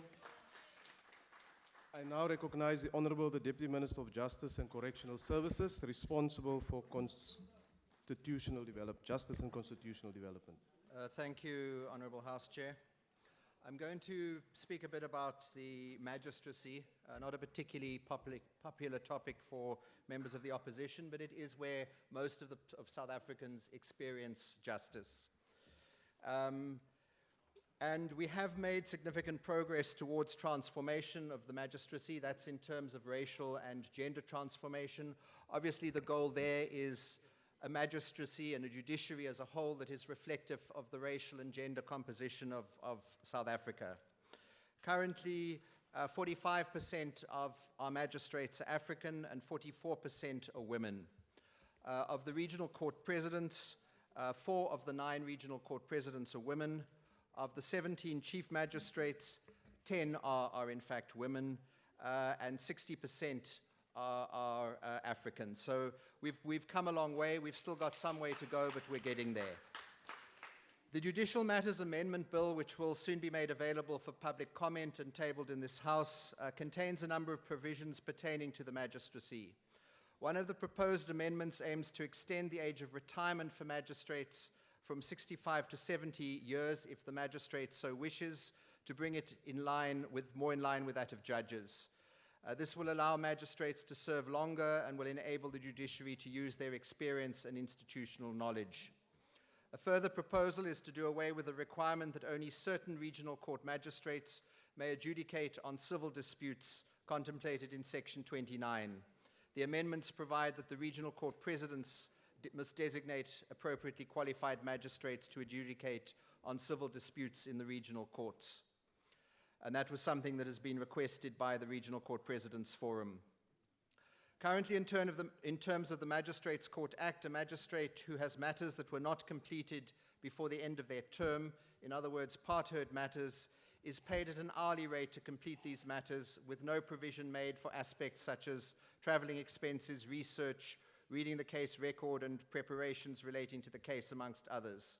And the result is that many magistrates who vacated office or whose term as an acting magistrate has expired are reluctant to return to dispose of part-heard matters. The proposed amendments will give the minister a wider discretion in determining the benefits to which such magistrates are entitled. And these amendments were also requested by the Regional Presidents Forum. With regard to current governance arrangements, we're developing a regulatory framework as part of the regulations in terms of the Magistrates Act in order to recognize the status of magistrates as part of the independent judicial branch of the state. And in this regard, a joint task team made up of magistrates designated by the Magistrates Commission and officials in the Department of Justice has started to work through the draft regulations which were prepared under the auspices of the Magistrates Commission. During a meeting of the task team, 4 items that needed specific attention were identified. These were the provisions relating to leave, the procedure for the appointment of aspirant magistrates, a code of conduct, and transport and subsistence. And this matter is then receiving attention. We are busy with the drafting of a lower courts bill. The bill seeks to renew and align the legislative framework for those courts with the needs and requirements of our people and make provision for the administration and management of the judicial functions of the court. The bill is needed in terms of ensuring the transfer of the administration of the magistrates' courts to the Office of the Chief Justice. There are, though, a number of key policy issues that need to be debated in the bill. One is, for example, the establishment of mechanisms relating to the judicial management of courts and court administration, such as the role of senior or chief magistrates in respect of courts falling under their area of responsibility, the coordination of the managerial functions of the chief magistrates and regional court presidents, and the application of Section 8 of the Superior Courts Act of 2013, dealing with the co-responsibility of judges president of the High Court for the judicial functions of the lower courts falling within their jurisdiction. A second area is providing for the involvement of heads of court in the appointment of officers and staff of the lower courts, similar to the position in respect of the superior courts. And the third one is the role of the use of assessors in criminal proceedings in both the district and the regional courts. The bill needs to be intensive consultation with the Chief Justice, the heads of court, the Magistrates Commission, and other relevant role players. We are hoping for the bill to be introduced in the second half of next year. The rationalization process has had a significant impact on the filling of vacant posts of magistrates. It's crucial that the processes of filling vacant posts have regard to the changed circumstances occasioned by the rationalization of magisterial districts and the establishment of new sub-districts and/or detached courts. During the past financial year, 154 magistrates were appointed to vacant posts. That's, I think, the largest number for some time. The Magistrates Commission has, at the beginning of this year, also held interviews to fill 4 vacant posts of Chief Magistrate, 30 posts of Regional Magistrate, and 284 vacant posts at various levels will soon be advertised by the Magistrates Commission. I understand that those advertisements are likely to go out this weekend. A delay in the filling of 23 senior magistrates' posts has been occasioned by court challenges. We have, however, in consultation with the Magistrates Commission, decided to continue with the advertisement of 65 senior magistrates' posts not affected by these challenges. And I'd like to extend my sincere appreciation to the Magistrates Commission and their support staff for their continuous efforts and commitment to expediting the filling of vacant posts.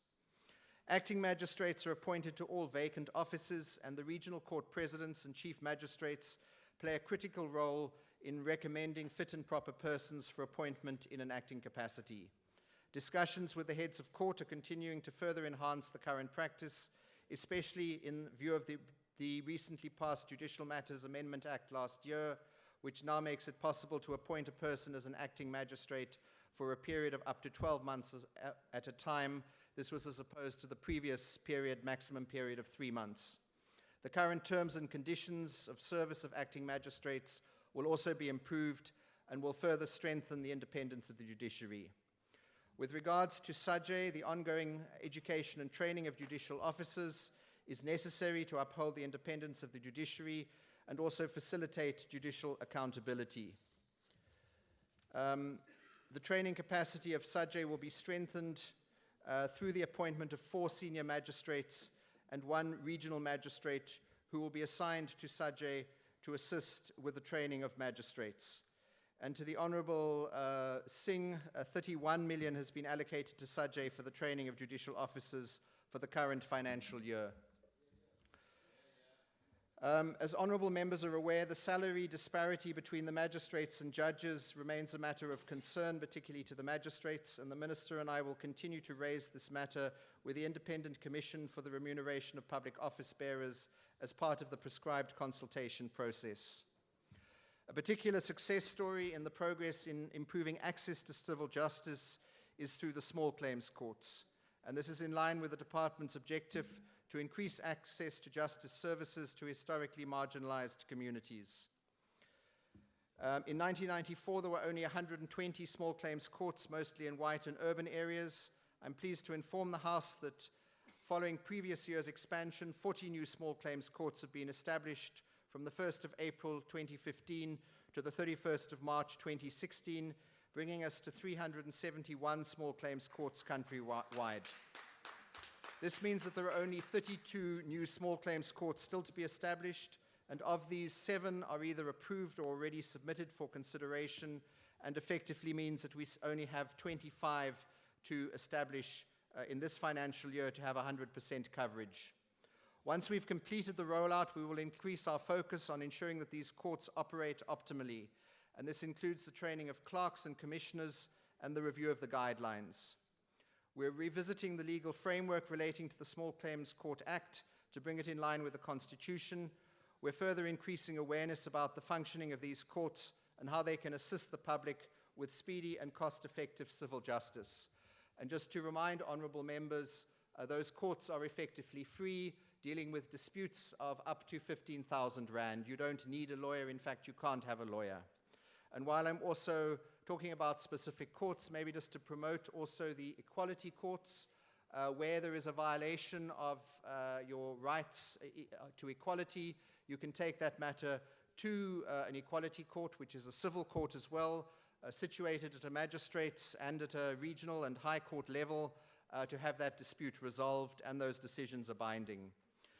Let me just raise then some of the issues that were raised in the process of the debate. The question of I mean, it's interesting, I don't know if the Honourable Breitenbach is still there, but you know, it's interesting how the Chief Justice is now the hero. I do remember when the Chief Justice was proposed for appointment that the Democratic Alliance said, and I quote, "He does not possess the outstanding legal skills required of a Chief Justice." Anyway, just that. Now, on the issue of funding, obviously there are financial constraints on the whole of government. But just let me remind the House that when the Office of the Chief Budget was separated out from the Department of Justice, it increased by 7%. The budget then increases by 10.4%. I'm now looking at the figures excluding judges' salaries and the transfers and subsidies to the judges. So with the operational aspect, it's 10.4% increase this year, 16.6% in 2017-18, and then starts going back to normal in 2018-19 of 5.1%. On the issue then of the question of the model, those are still issues to be debated.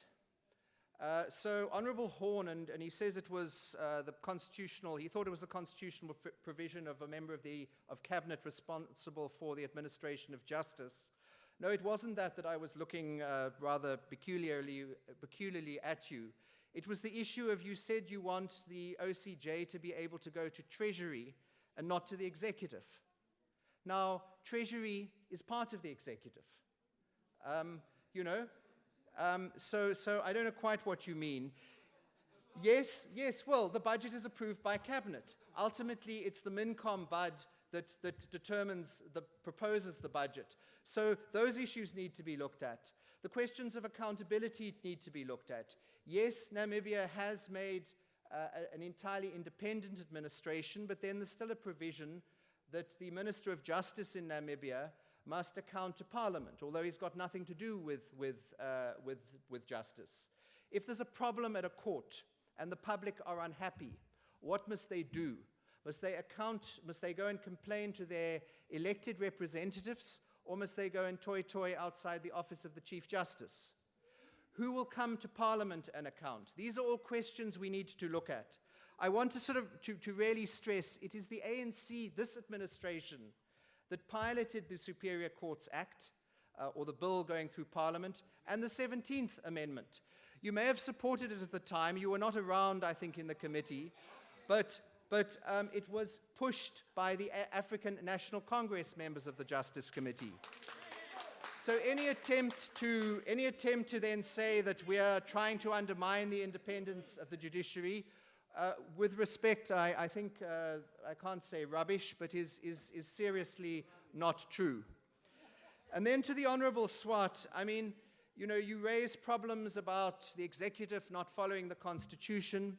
Can I ask you, Mr. Swart, and the ACDP as a whole, do you support the Constitution? You say you do, but yet, for example, you don't support all the provisions of the Constitution. You don't support the Equality Clause in terms of equal rights to LGBTI people. You don't. So, you know, you're being inconsistent. You're saying we support this bit, but not that bit. So please give us consistency. In closing, today our courts dispense justice to all. Our courts are independent and subject only to the Constitution and the law, which they apply impartially and without fear or favor. As we look back on the road traveled, we know that our country has made progress in improving the efficiency of the criminal justice system.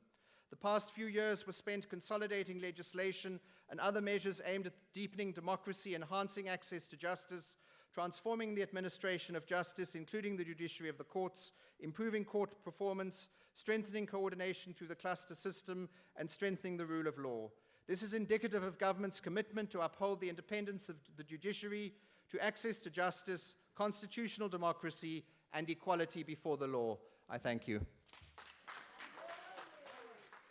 Thank you, Honorable Jeffries.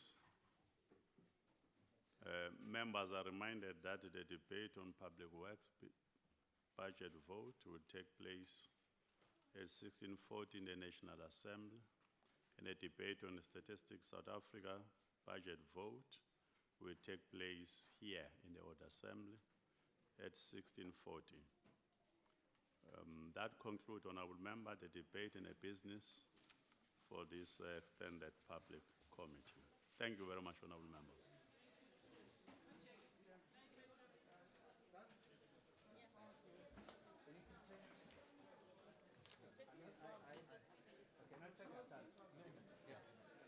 I may not have been a member. I was Dean's researcher at the time. Yes, working on but that. Dean was a bit ambiguous about, I mean, sorry, I don't want to be on the mic. I know.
Oh, Chief, you know when you carry through that, I started to say, where does my system? And I was still coming with yours. Oh. So, you know, see where do I? No, you sit next to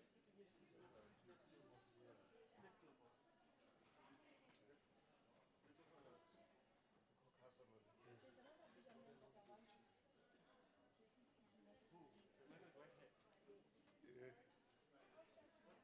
Why did you go? Where did you go there? Where is it? Oh, yes. My big man. I want to be next to him. Is he coming? Yes, he's coming. You can't see that the white hair is not there. It's only Jules and yeah.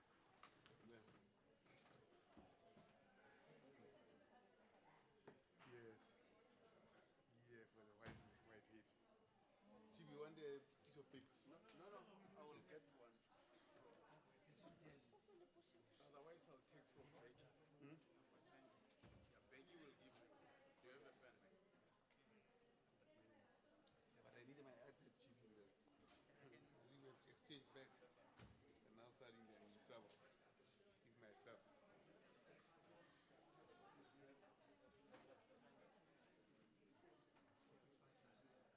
No, I need my bag, baby. You need a bag? I need the bag. I know the iPad is in there. iPad is in there.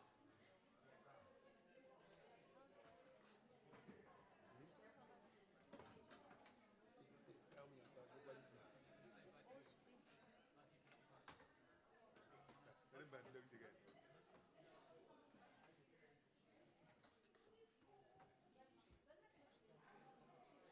Oh, thank you very much.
How are you?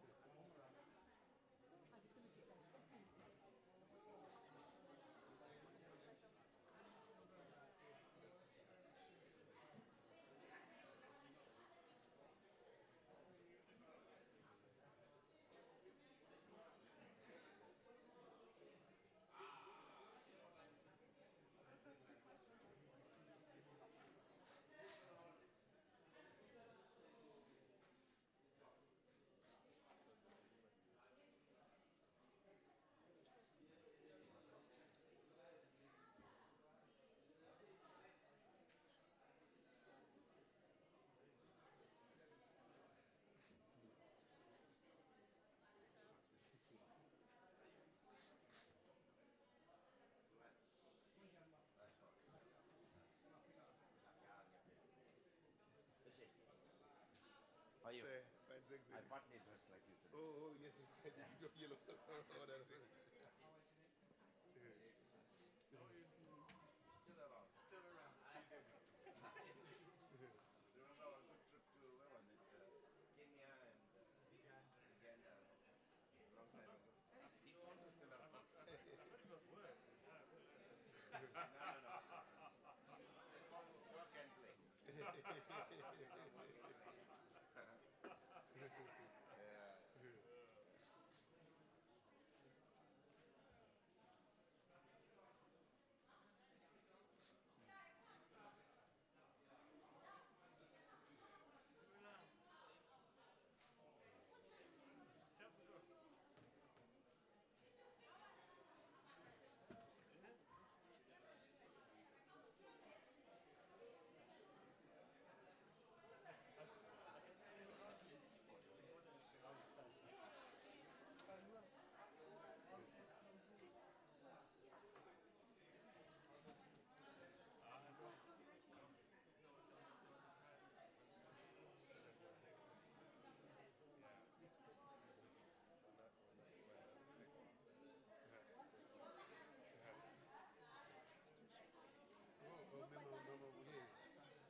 Today nobody knows us.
Bosh, yes.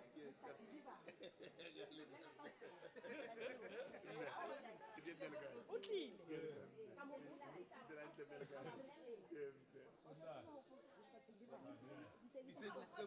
not officing you. How did you? Ukatani. Is that so? Oh, no, that's good. Always come, we have tons and tons of data.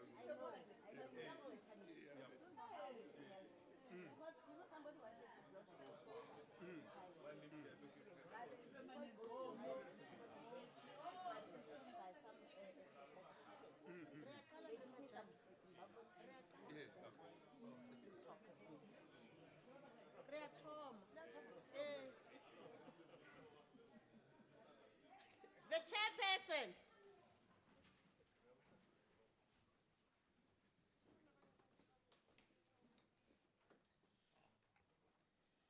There will now be a moment of silent prayer and meditation.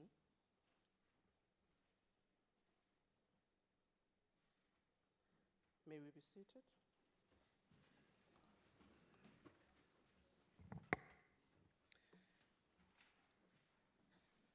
I'd like to welcome members of staff of Stats SA, together with the guests in the gallery, who are the guests of the minister. And just to indicate to our guests that while we appreciate your presence here, you are not to participate on what is happening in the House. If there are some things that are exciting that are said, you can't clap your hands. If there are things you don't like, you can't shout or give such expressions that we may hear in the House. Yours is to be here, observe, and participate.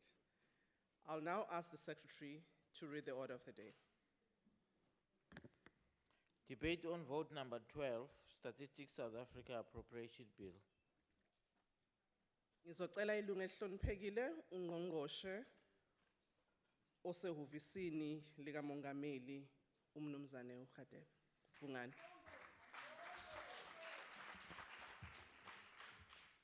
Thank you, Madam Chairperson, the Deputy Minister in the Presidency, Butima Namela, honorable members, the Chair of the Statistics Council, the Statistician General, other officials from States SA, invited guests, ladies and gentlemen. It is my singular honor to present today the budget vote number 12, Statistics South Africa. But before I do so, I want to join millions of South Africans to express our condolences to those ANC members who tragically passed on Sunday as they were coming from the manifesto launch in Port Elizabeth. Our hearts also pour out to the family of Professor Tim Dunn of the University of Cape Town, who tragically died from a car accident on Sunday evening. We have lost a teacher of statistics and a professor of life from whom we expected a lot from his life. It is with great pleasure once more to be able to table to the South African nation progress on the work that is being done through Stats SA to ensure that we have reliable data to project, formulate, implement, and review public and private policy objectives. Without reliable data, it will be inconceivable that government, the private sector, NGOs could be able to speak of development in any area of human endeavor in concrete terms. Amongst the many programs we have as a nation, on top of the list is the National Development Plan, at the center of which is the National Planning Commission. The National Planning Commission is the center of its formulation, is in turn constituted by experts from various fields, and these are not fortune tellers, but social scientists in various disciplines who rely on scientific data to project and review both the challenges and solutions that face our country today and going into the future. Legend has it that the Spartan oracle of Apollo in Delphi was asked by a young man who wanted to respond to a military campaign. The oracle's answer was, "Go, return not, die in war." That statement has a double meaning, as you can see. Go, return not, and die in war. Or, go and return, do not die in war. So the facts, the oracle, based on his advice, accepted all outcomes. Naturally, this oracle was unhelpful for the purpose of making the crucial decision about whether or not to go to war. On the other hand, in our memorable 2010 World Cup, we shall remember how Paul the Octopus based its predictions on stimuli presented by its handlers. Ordinarily, such an in-depth analysis would require a large set of data including the age of the competing squads, history of individual performances, likely combination of players in the game and match, and mental fitness of those players. It could be such large data that will enable anyone to can come to a reasonable prediction within confidence limits that the Germany would win the World Cup. Whilst Octopus poll made decisions tantamount to spinning a coin, our statistics work require continuous gathering of data and analysis. It is in this regard that in our planning work, we need people who should interrogate the sanity of the facts by plowing through historical data, assessing the environment, and through scenarios look at the most likely outcome. Such a process demands mountains and oceans of data. It is not an exercise in soothsaying of the oracle. It is an exercise in understanding the facts and managing the margin of uncertainty as presented by the facts, as in the case of Octopus poll. Therefore, the Department of Planning, Monitoring and Evaluation, to do its work well, it needs reliable data and statistics. That is why the relocation of statistics in the DMP into the DPME was a sound decision, as this enabled synchronization between the broad spectrum of planning, monitoring, and evaluation mandate with the data that must inform decisions and conclusions made. Our National Development Plan tells us our destination. It points to the cardinal point of where we must go and sheds light on the benefits of that destination and tells us how we will look like when we get there. But to get there, we need a set of tools consisting of a compass, a vehicle with a speedometer, a rain gauge, an altimeter amongst others, in order to gain intelligence from measurement about the route and environment we are traversing in our quest to get to the true north. We need this array of statistics so that we can slash the bushes and clear our way to reach this destination. We give this elaborate explanation so as to highlight the significance of the work being done by States SA and the value for money we invest in this very important institution. Stats SA collects in excess of 235 releases per annum in order to inform our national development plan. Amongst an array of data, we have the gross domestic product, which tells us on a quarterly and annual basis how our economy performs towards our goals of the national development plan, especially the priority outcome on growing of the economy. An economy and society performs better when they enjoy a healthy and long life, and as regards this outcome, States SA annually releases causes of death report, which sheds light on why and how South Africans die. To shed light on the outcome that all people in South Africa are and feel safe, States SA releases on annual basis crime statistics, which tells us about levels, patterns, and geographic manifestation of crime. The outcome on decent employment through inclusive growth is informed by the quarterly labor survey, Force Survey. With this array of data, we can be assured that we have the information that tells us about our terrain and how we are traversing through it to the true north, as I've said. To implement our 9-point plan announced by the President in 2015, we rely on an integrated information system which States SA is now bringing out. Rather than discuss growth in isolation of prices and employment, the value add in our toolkit is a set of statistical tools like the social accounting metrics and the growth accounting framework, which shed more comprehensive floodlight in the complexity on the path and what is hidden under the bushes that we are clearing. And indeed, we begin to see that sometimes there are snakes, there are frogs, even leopards and lions decorating our path towards the cardinal direction detected to by our compass. Members, over the past budget votes, we have indicated that the youth constitutes the majority of our population and that consequently our policies must be biased towards their development. In a manner much clearer than before, States SA on Monday released the Youth Profile Report, which comprehensively told us a tale of who are our youth, where they live, and how they live. The report is the first in a series giving a narrative on vulnerable groups, in this regard, the youth of this land. As we enter the 40th anniversary of the Soweto Students' Uprisings, we are reminded by States SA of the challenges our country faces.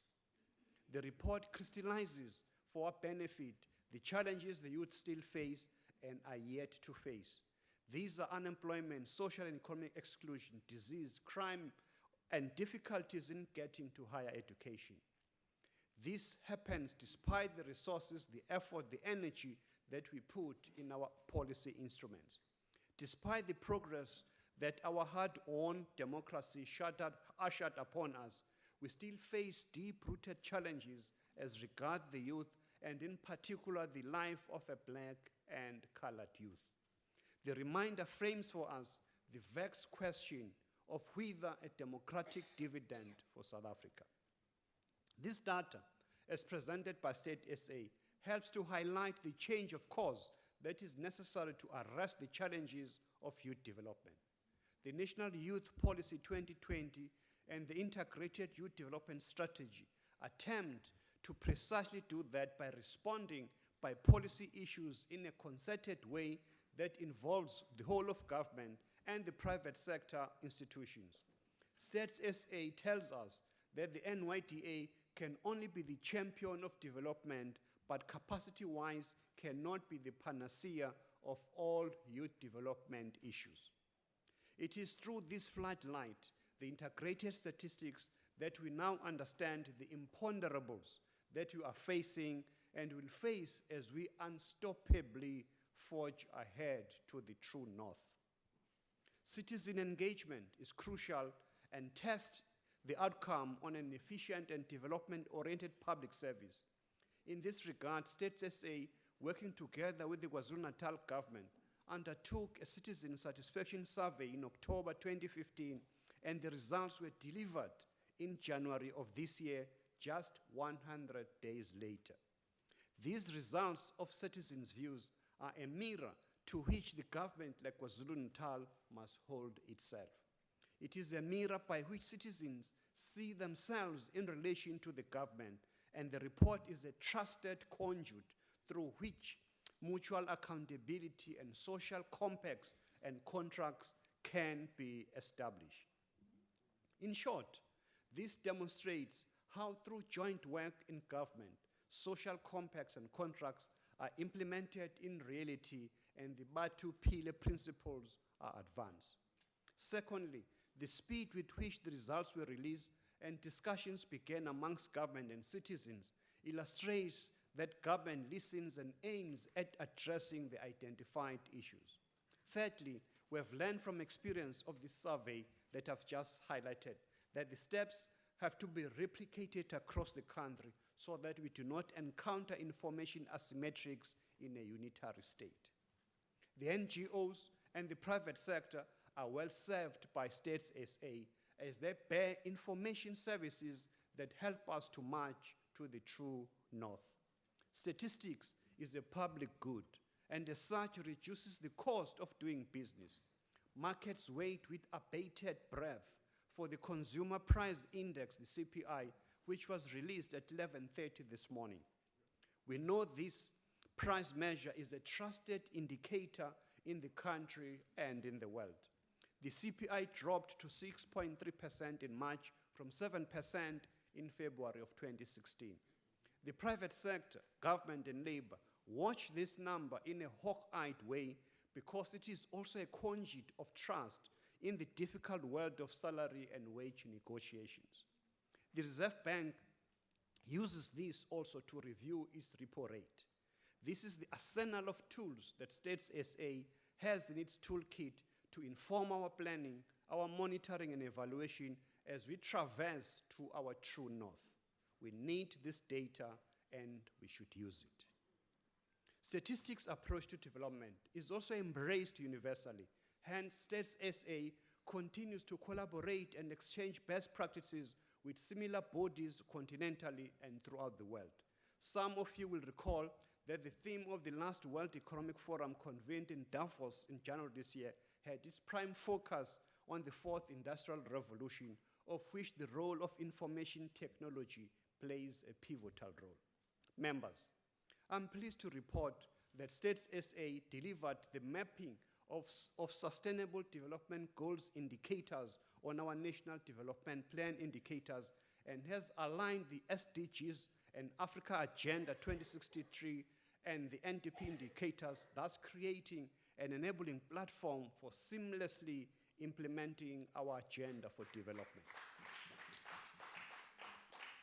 If we are to ensure success of the NDP, the National Youth Policy 2020, the integrated development plans at local municipalities, the 9-point plan, and all our programs to these trio challenges of inequality, unemployment, and poverty, we must have reliable data to inform us in all these interventions. From time to time, as government, we adopt various policy and program instruments to attend to the challenges that we face. The NGO and society at large. Statistics tell us whether or not these are appropriate tools to receive the given challenges. Therefore, this budget vote is about the validation of the policy and programs that we have adopted and recommendations for the change of course where results dispute the appropriateness of the interventions that we have. I'm pleased to announce that in the last 10 months, States SA delivered the growth accounting framework and the social accounting metrics as enablers should make our planning cohesive through high quality data. Over the next 2 to 3 years, these tools will unfold into fully fledged hard data-based instruments which will undergird the planning process. Members, the harvesting of data from an administrative records is one part of building a South African national statistics system.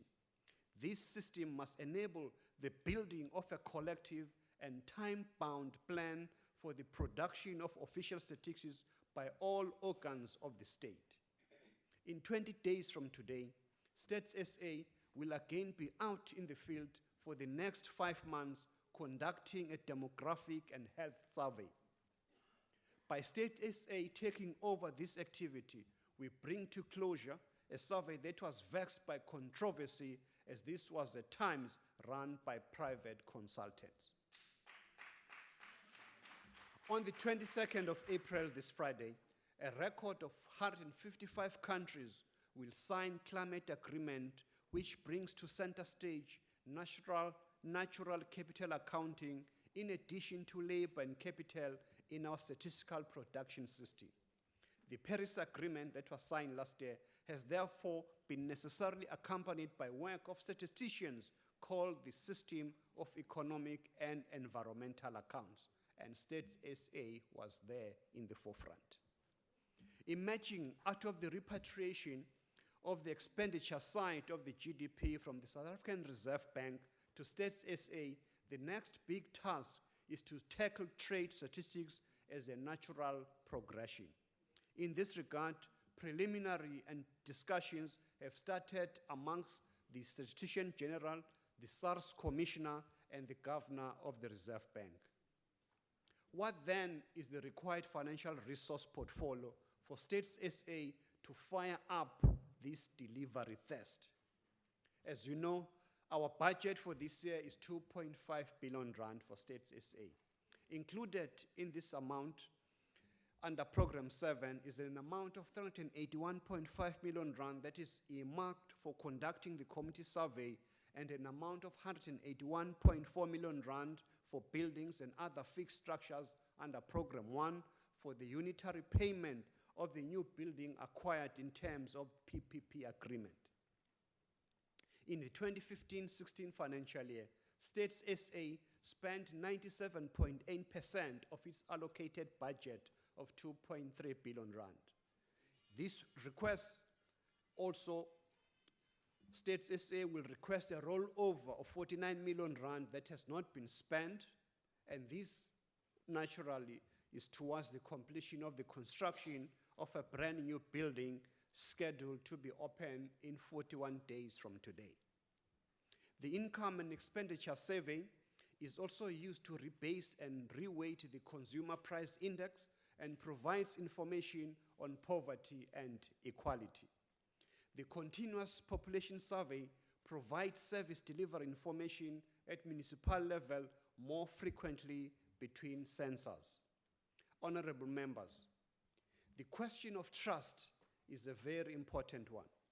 The statistical system needs people who are scientifically proficient to produce the kind of knowledge that can illuminate the dark path of practice, be that in policy or in politics and society. Stats SA has helped us to realize that statistics is a conduit of trust.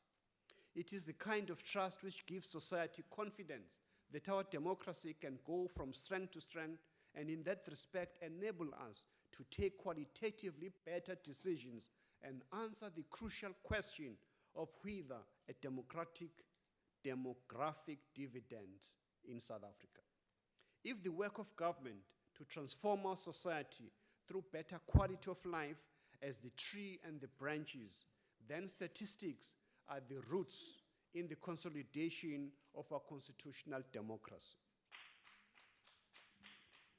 We'd like to urge this House to approve the 2016-17 budget for vote 12 for States SA, because States SA delivers and has demonstrated a proven record of delivery.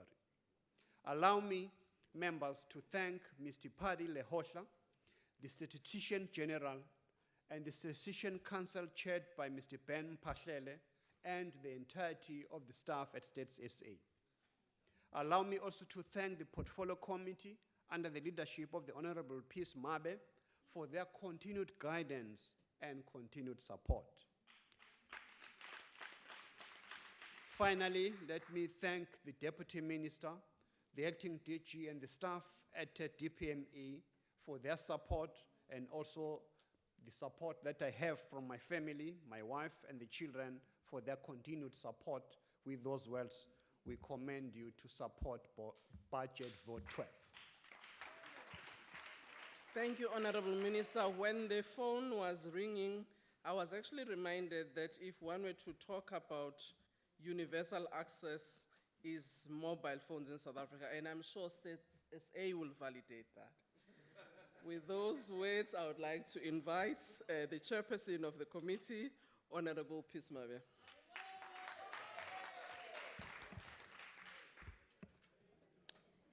Minister for Planning, Monitoring and Evaluation, Jeff Hadebe. Deputy Minister for Planning, Monitoring and Evaluation, Buti Manamela. Members of Parliament, Chairperson, and Statistician General for Statistics South Africa, ladies and gentlemen. Honorable Chairperson, we welcome the extension of the scope for the Portfolio Committee to conduct oversight over Stats SA, with monitoring and evaluation being the heart of administration and Stats SA being the heartbeat of administration. This is the mandate for which we have responsibility and to which this budget vote debate has to address itself. The Act which regulates Stats SA requires that the department coordinates statistical production among organs of state in line with the purpose of official statistics and statistical principles. Honorable Chairperson, on the 27th of April 2016, South Africans will be celebrating their 22nd Freedom Day anniversary. It is befitting to celebrate this day by remembering the words of our icon, the late President Nelson Mandela, who said, I quote, "Freedom should not be understood to mean leadership positions or even appointments of top positions. It must be understood as the transformation of the lives of ordinary people in the hostels and the ghettos, in the squatter camps, on the farms, and in the mine compounds. It means constant consultation between leaders and members of their organization. It demands of us to be in constant touch with the people, to understand their needs, hopes, and fears, and to work together with them to improve their lives, close quote. Government requires accurate and timely evidence-based information in order to plan, make policies, to budget, to implement its programs, and measure progress. The National Development Plan and Medium-Term Strategic Framework aims to contribute towards the developmental and transformational processes to overcome social and economic challenges such as inequality, poverty, and unemployment. The Stats SA works with all relevant stakeholders as conduits of trust to provide accurate, reliable, and quality statistical information on economic, demographic, social, and environmental factors which directs, assists the facilitation and implementation of the NDP. The National Development Plan 2030 findings on growth income levels and competition for goods and services, numbers of work seekers, savings, and skills profiles have all been as a direct result of information supplied by Stats SA.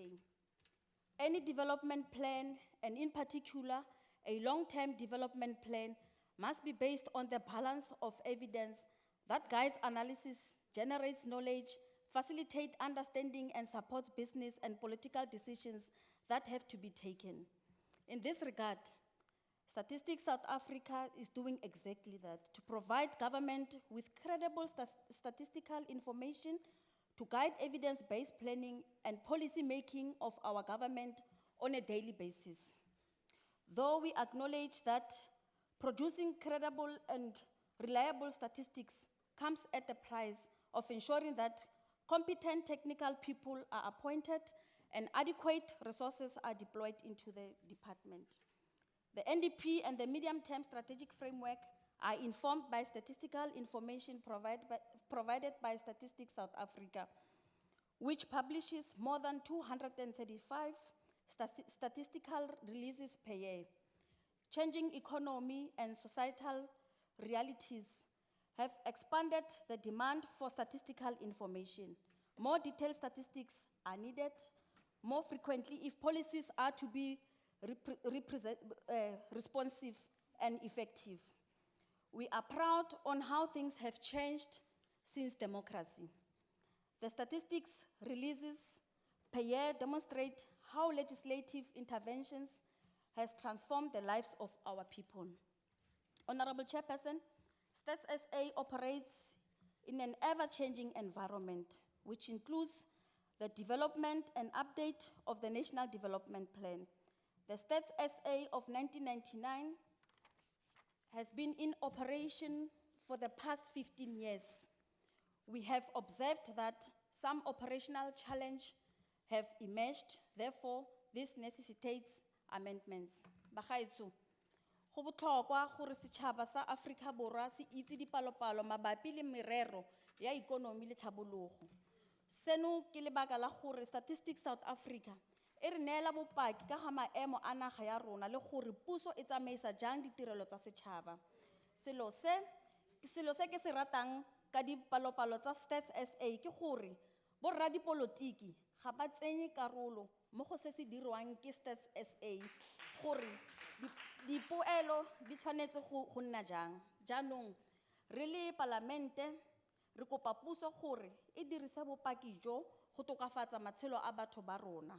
Kwa ntle ga dipalopalo tse, puso e ka se itse gore e abele batho ditirelo jang.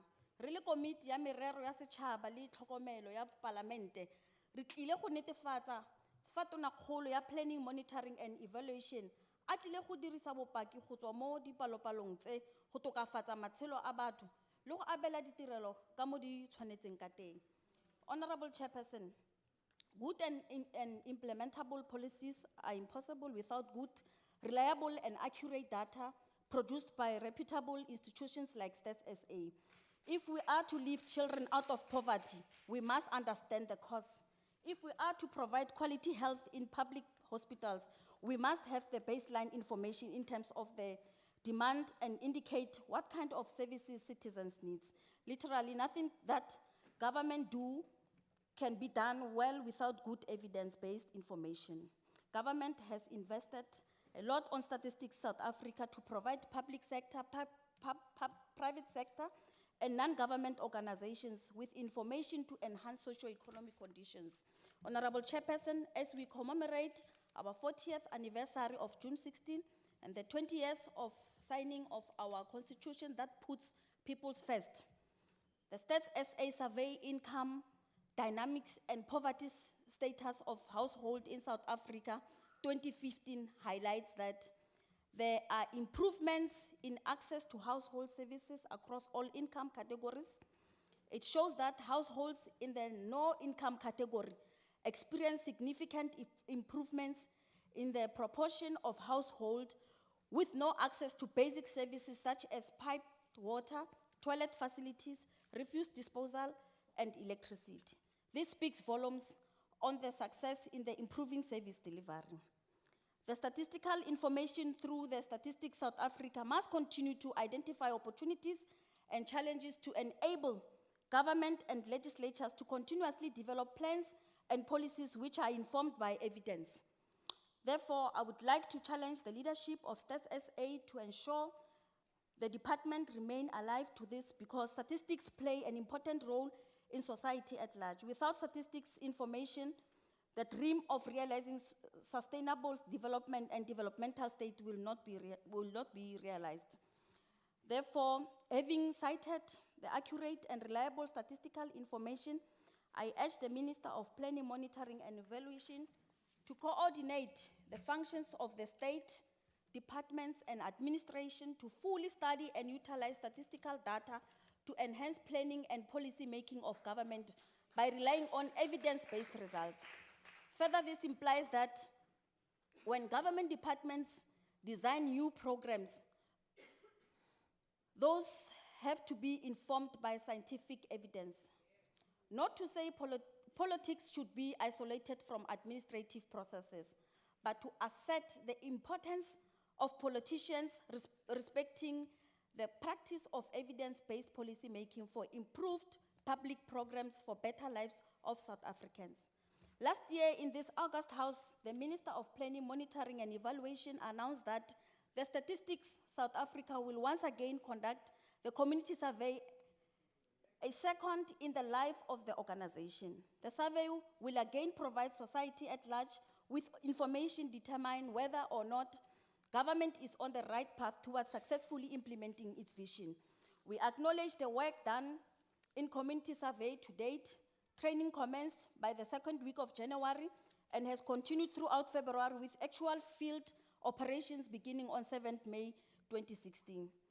Through the use of modern tablet technology, results are delivered on time. Introducing of technology in data collection has drastically dropped costs of data collection, which should be welcomed by this House. We therefore appeal to the Minister to ensure that Stats SA enhance its information communication technology infrastructure to strengthen its capacity to capture data faster, cheaper, and without compromising the quality aspects. The use of modern technology should be invested in this regard. Honorable Chairperson, record management has become a serious concern and crucial paper files disappear in the shelves. We are grateful that Stats SA is doing something in transforming state records by modernizing record retrieval to create more efficient state. Stats SA is working with Department of Home Affairs in digitalization of paper records, and we hope this effort will attract and be rolled out to other government departments such as Health and Justice. Your footprint has become a landmark in the continental and globally in ensuring that Africa's Agenda 2063 is achieved. We thank the entire leadership of the Stats SA under the stewardship of Minister Khadebe in ensuring that 96% of its allocated budget for 2014-2015 was spent appropriately. Reports by Stats SA shows that apartheid legacy can never be reversed in 22 years of democracy. I repeat, reports by the Stats SA shows that apartheid legacy can never be reversed in 22 years of democracy. We support this budget vote because we firmly believe that Stats SA can indeed contribute in the building of a capable and developmental state, and lies at the center of many efforts being made to reverse the triple challenges of our time: unemployment, inequality, and poverty. The African National Congress supports Budget Vote 12 of Statistics South Africa. I thank you. Thank you very much. Honorable Mabe, can I now call Honorable Murray?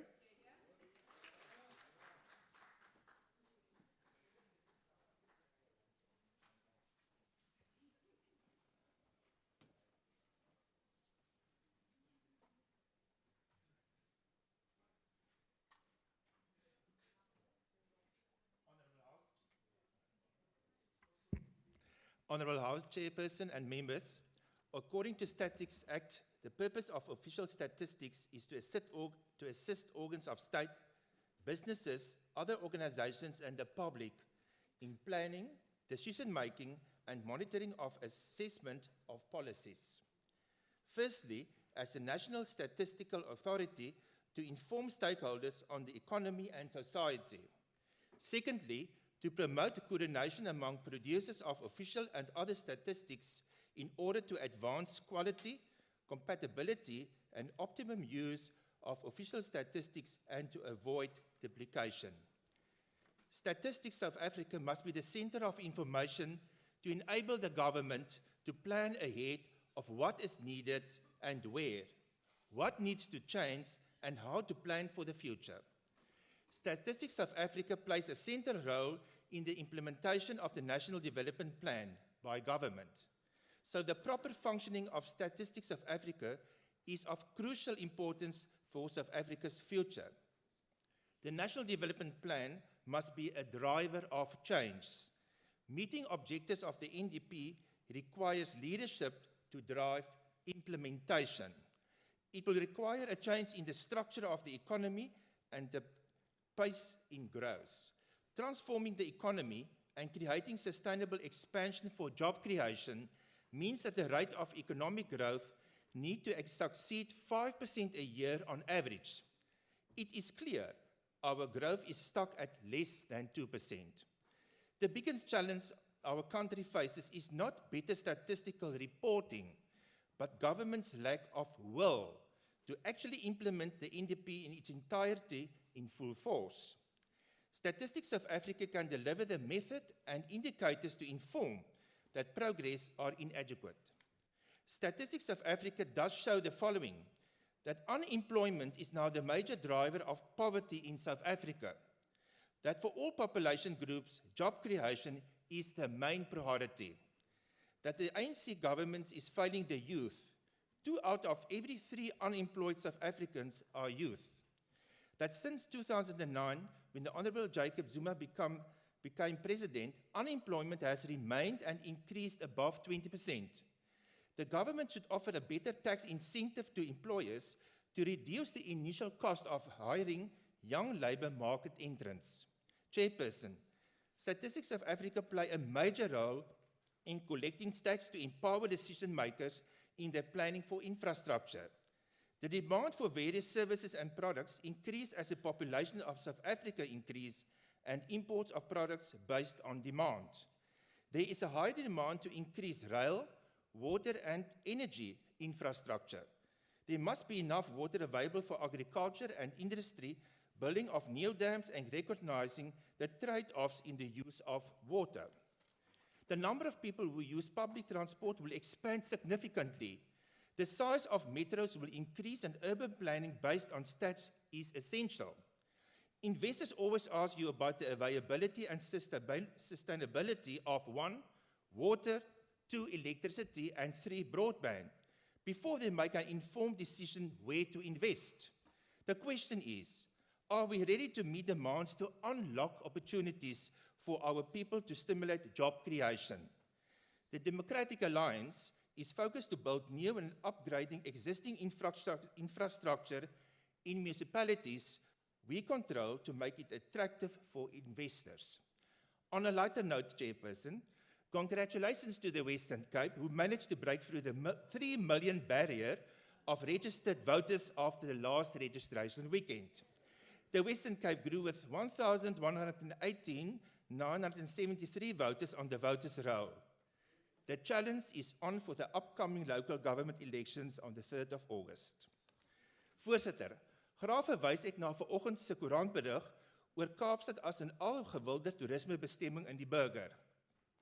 Kaapstad Lughawe gaan oor die volgende 10 jaar teen 11,5 miljard rand opgegradeer word om uiteindelik 40 miljoen passasiers per jaar te kan hanteer teenoor die huidige syfer van 8,5 miljoen. Nuwe aanloopbane, meer vliegtuigparkeerplekke as ook die vergroting van die lughawegebou is noodsaaklik. Die moederstad het tans die beste internasionale lughawe in Afrika. Hierdie investering in infrastruktuur is noodsaaklik, gebaseer op Stats SA en ander bronne van inligting om toekomstige vraag na vervoer aan te spreek om Kaapstad te besoek. Ek nooi graag die lede van die parlement van die ander provinsies om hier te belê. U belegging sal groei en u sal het geniet om die DA-beheerde provinsie te woon. Chairperson, it should not be underestimated how the presidency in having Stats SA under its control and can contribute in solving various issues. For example, it is shocking to discover that bare minimum data available to inform the continuous unfortunate death toll caused by road accidents. Collecting and generating of data on the road accidents simply does not happen. In the latest 2014-15 SI survey issue on the police crime page 731, it confirms that the last report data to be that of March 2011. I want to recommend immediate priority on this subject. Chairperson, the Democratic Alliance supports the National Development Plan and therefore the budget for Stats SA is essential. Our policy direction should be clear. The NDP must be implemented to address economic infrastructure, to boost economic growth and to address unemployment. There must be greater synergy between the NDP, Stats SA, strategic plans and the allocation of budgets to departments for South Africa to move forward. I thank you. Thank you, Honorable Member. Honorable Mente.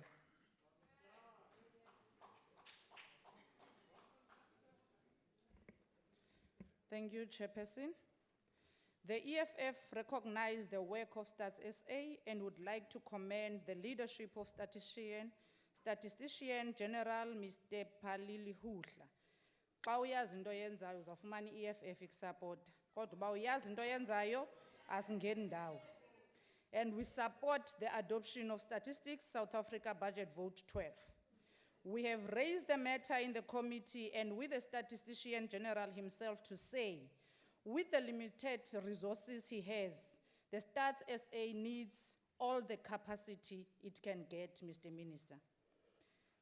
With the latest report released by Stats SA on youth and poverty, and it's correctly named as a cocktail of disaster. Why? Because it cannot be correct that South Africa in this day and age has only 1% of graduates on youth, 4% of other tertiary qualifications, and the massive 57% of unemployed youth with no matric and have no hope of being employed anywhere, as also compared to the 38% of those with matric sitting at home with no hope of being employed.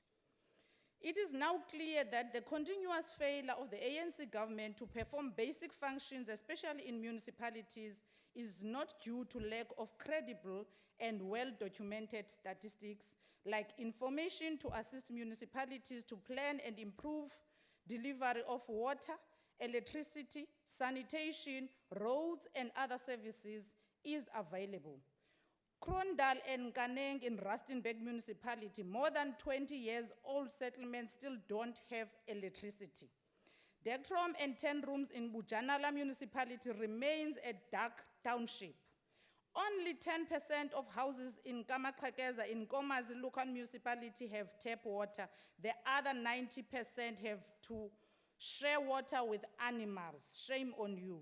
Ke Kilokilwe village in Joe Murolong municipality in the Northern Cape, only 1.3% of the population has the dignified and decent sanitation. The Order, other- honorable members. The other 98.7 has to use bushes as toilets. This information is from the statistics. When the EFF takes over, municipalities will engage Stats SA Honorable House and Chair. use all the available statistics Order. to plan and deliver Honorable services. House Chairperson. Order. Honorable member, can you please pause? Honorable House Chairperson. Honorable member, what's the point of order? I am from Komazi. Can you please stand, honorable member? Thank you. Honorable Chairperson. What's the point The of honorable order? member is misleading the House and the public. That information about Nkomazi is incorrect. Honorable member, can you please take your seat? Order, we will refer and verify the statistics that the member was quoting and then come back and indicate to the House. Continue, honorable member. It's unfortunate, Chairperson, the member leaves the House. It gets to show how ANC people do not consult with their constituencies. They do not even know what they need as the people. When the EFF takes over, municipalities will engage Stats SA and use all the available statistics to plan and deliver services. We commend Statistician General for his open door policy and invitation to all political parties to engage Stats SA. No one political party have monopoly over the Stats SA. It's independent. The EFF is our last hope for jobs and service delivery in municipalities. With the statistics, it will be possible. When the EFF takes over, municipality will ensure that every municipal office has a statistics office. EFF municipalities will have scholarships programs for youth to go and study for statistics-related programs. In return, serve their municipalities to build capacity. EFF municipalities will ensure that organizations in the rural areas, including schools, churches, NGOs, and business people have access to statistics. And yonke lento sithetha ngayo zizinto esizibona zisenziwa si-statistician. Thank you very much, honorable The EFF member. is Your our last time hope for is better up. service delivery in local government. Thank you very much. Thank you, honorable member. Honorable Singh. Order. Order. Honorable members. Honorable Paulson. Honorable Paulson. Honorable Paulson. Honorable members, can I address all of you? The meeting room here in the old assembly is very compact and we do appreciate that. So sometimes when members exchange views, you drown the speaker on the podium. Can we please try, even if we interject, make sure that we don't disturb the member and drown the member who's on the podium?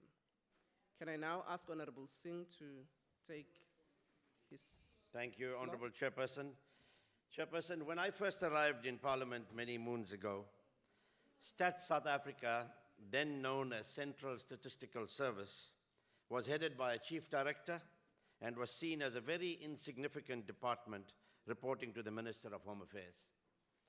Today, Stats South Africa is headed by the Statistician General on the level of a DG with several DDGs and over 50 chief directors. The reporting was moved to the Minister of Finance and now to the Minister in the Presidency.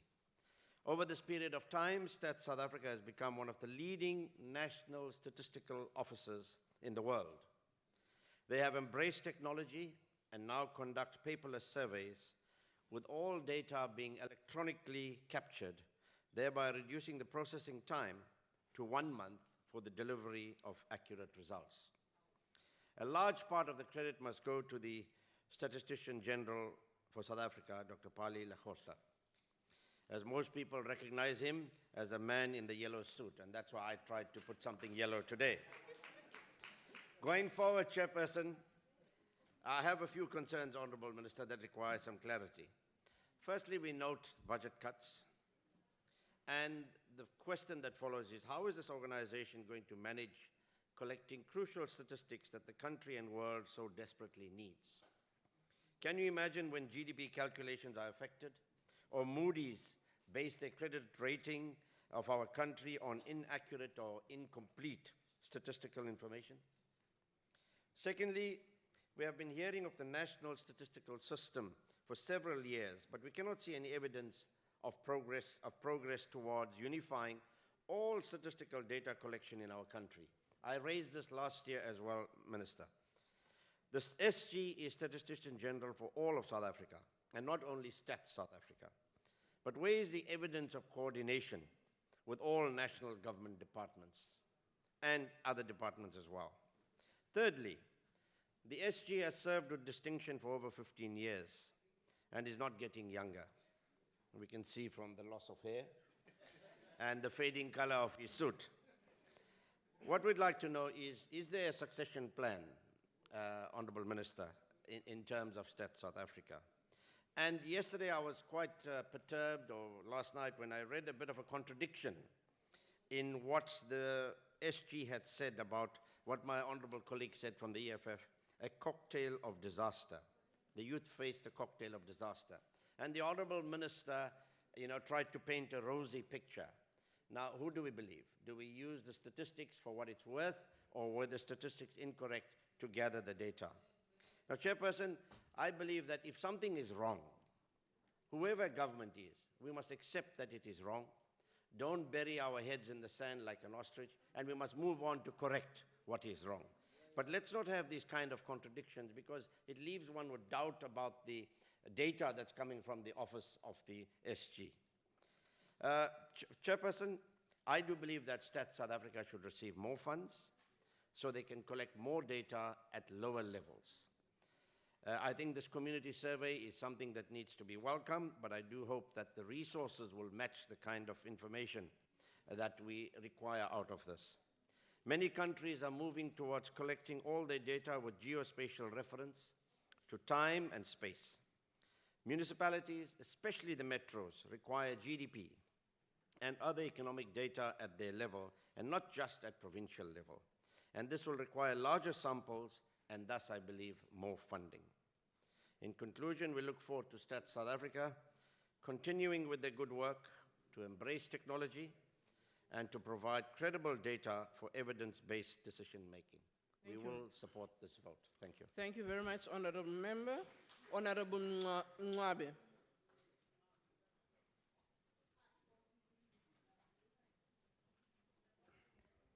Ngiyabonga Sihlalo. Mhlaba ngiqale ngixolise ukuthi Sihlalo Order, honorable members. ngiqale ngizisho Sihlalo ukuthi nginomkhuhlane makwenzeka kuvela ngendlela ethize ungixolele lokho. Honorable Minister, the Deputy Minister, honorable members, the Office of the Statistician General, members in the gallery. There can be no doubt about the importance of accurate and reliable statistics for government to do its job properly. In the light of this importance, the NFP welcomes the Portfolio Committee report on planning, monitoring and evaluation tabled here today. We are encouraged by the stated work program of Stats SA to focus on improving the coordination of official statistics and to implement and strengthen the community survey, which is currently in progress. This survey will provide official statistical information at municipal level, which is of great importance for service delivery. And we believe that municipalities will find this a valuable centralized resource of information to assist them with planning. In light of the importance of Stats SA, the NFP welcomes the appropriated budget of 2.5 billion, which is an increase on allocation for 2015-2016. This distribution of the budget allocation among 7 programs is equitable and correlated with the core function and the purpose of each program. The NFP believes that the allocation for Program 4, methodology, standard and research, ought to be increased. Reliability and validity of statistics is heavily dependent on the methodology employed thus far. Stats SA has managed to maintain a high level of quality in statistics produced.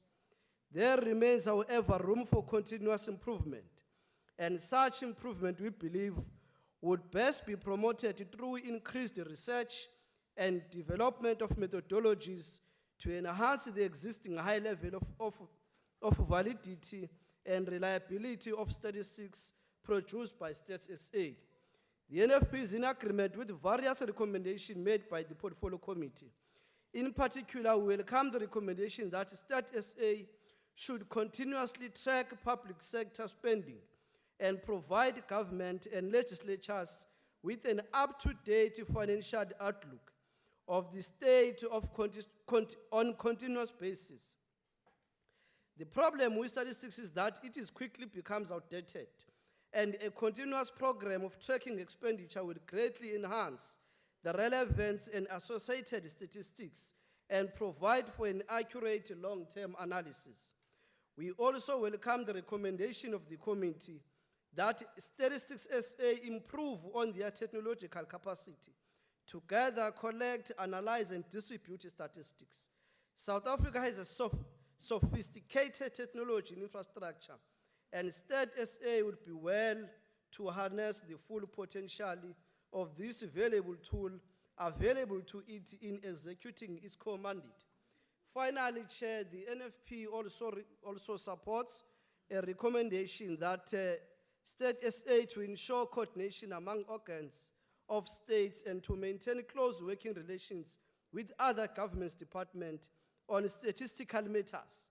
It is important that avenues of communication be established with all role players, and in particular, the government, to ensure that the up-to-date statistics are available on a continuous basis.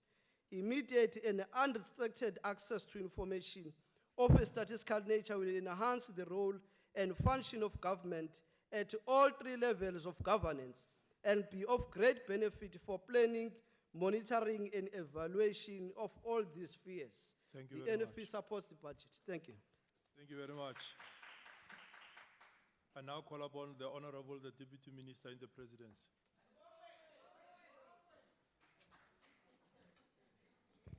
Thank you. House Chairperson, Minister in the Presidency, Jeff Radebe, the Chair of the Statistics Council, Statistician General, honorable members. The story of the meaning of official statistics in South Africa begins with the incarceration of Nelson Mandela in Robben Island. When the distinguished Mandela went to prison, he was allocated a number 46664. And this number would be used to eradicate any identity that he ever had. The whole world was forced to identify with him through this number. The dawn of democracy ushered us with the responsibility of building all institutions, and Stats SA was no exception. This agency had to be built brick by brick to ensure that never again, and I repeat, never again should numbers be used with such an inhumane force on anyone, any citizen, or otherwise. Stats SA has thus embarked on the course of giving meaning to life through numbers. South Africa remains one of the few countries that have continued to have the dual institutional estimation of the gross domestic production by the National Statistics Agency and the Central Bank. Stats SA and the South African Reserve Bank have since 1946 or 47 shared responsibility for the compilation of the national accounts.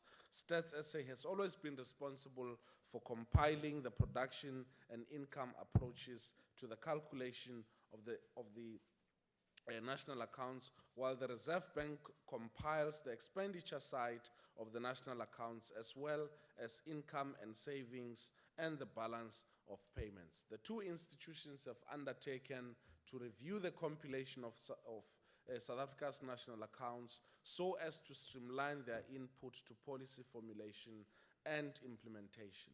These functions will be performed by Stats SA as of 2016, and thus placing the country to preside over one of the most delicate transitions of economic activity measurements in history.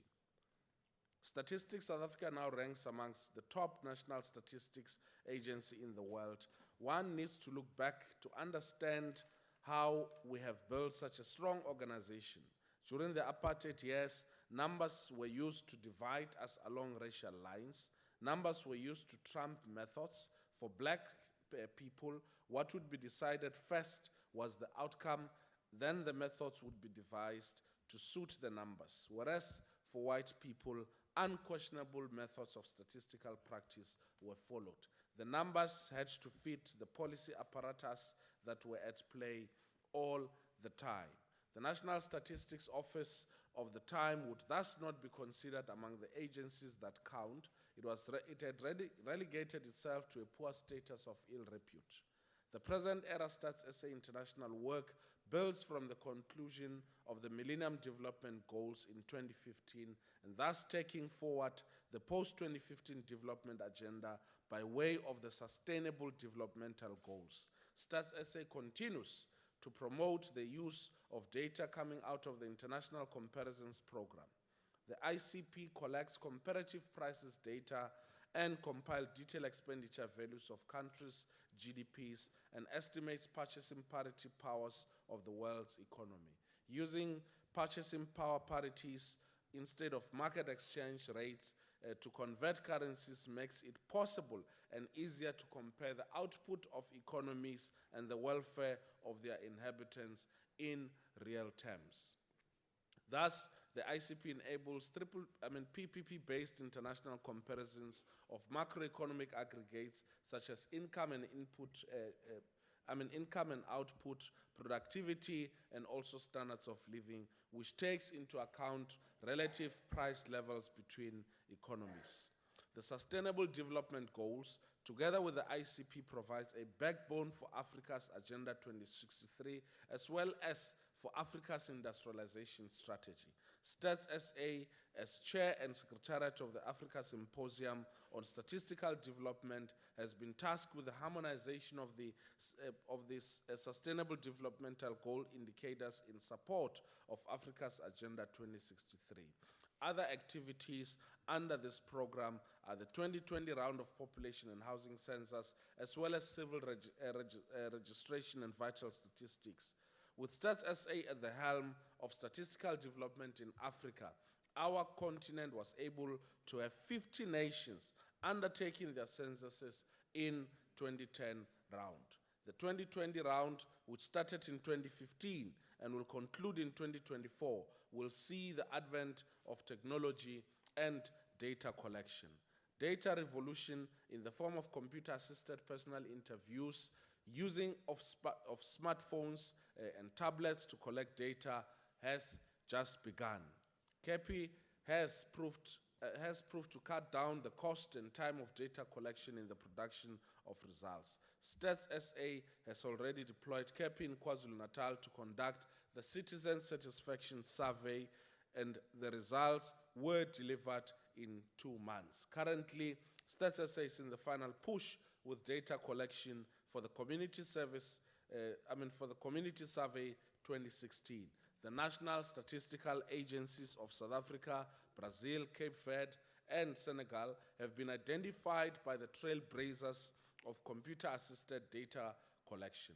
This places Stats SA in a position of bigger responsibility, a responsibility for which our country allows Stats SA not to abdicate. 2 days ago, Stats SA launched a report on the status of youth in our country. It has used statistical methods to go and prove what we have already known. Firstly, the benefit of having an agency such as Stats SA coming up with such a detailed report on the challenges that face the youth is the deployment of the uncontested method in the field that the agency has so honed their skills and expertise. Stats SA tells us that the percentage of young people aged 15 and 34 years in South Africa grew from 18.5 million to 19.6 million as the period between 2009 and 2014.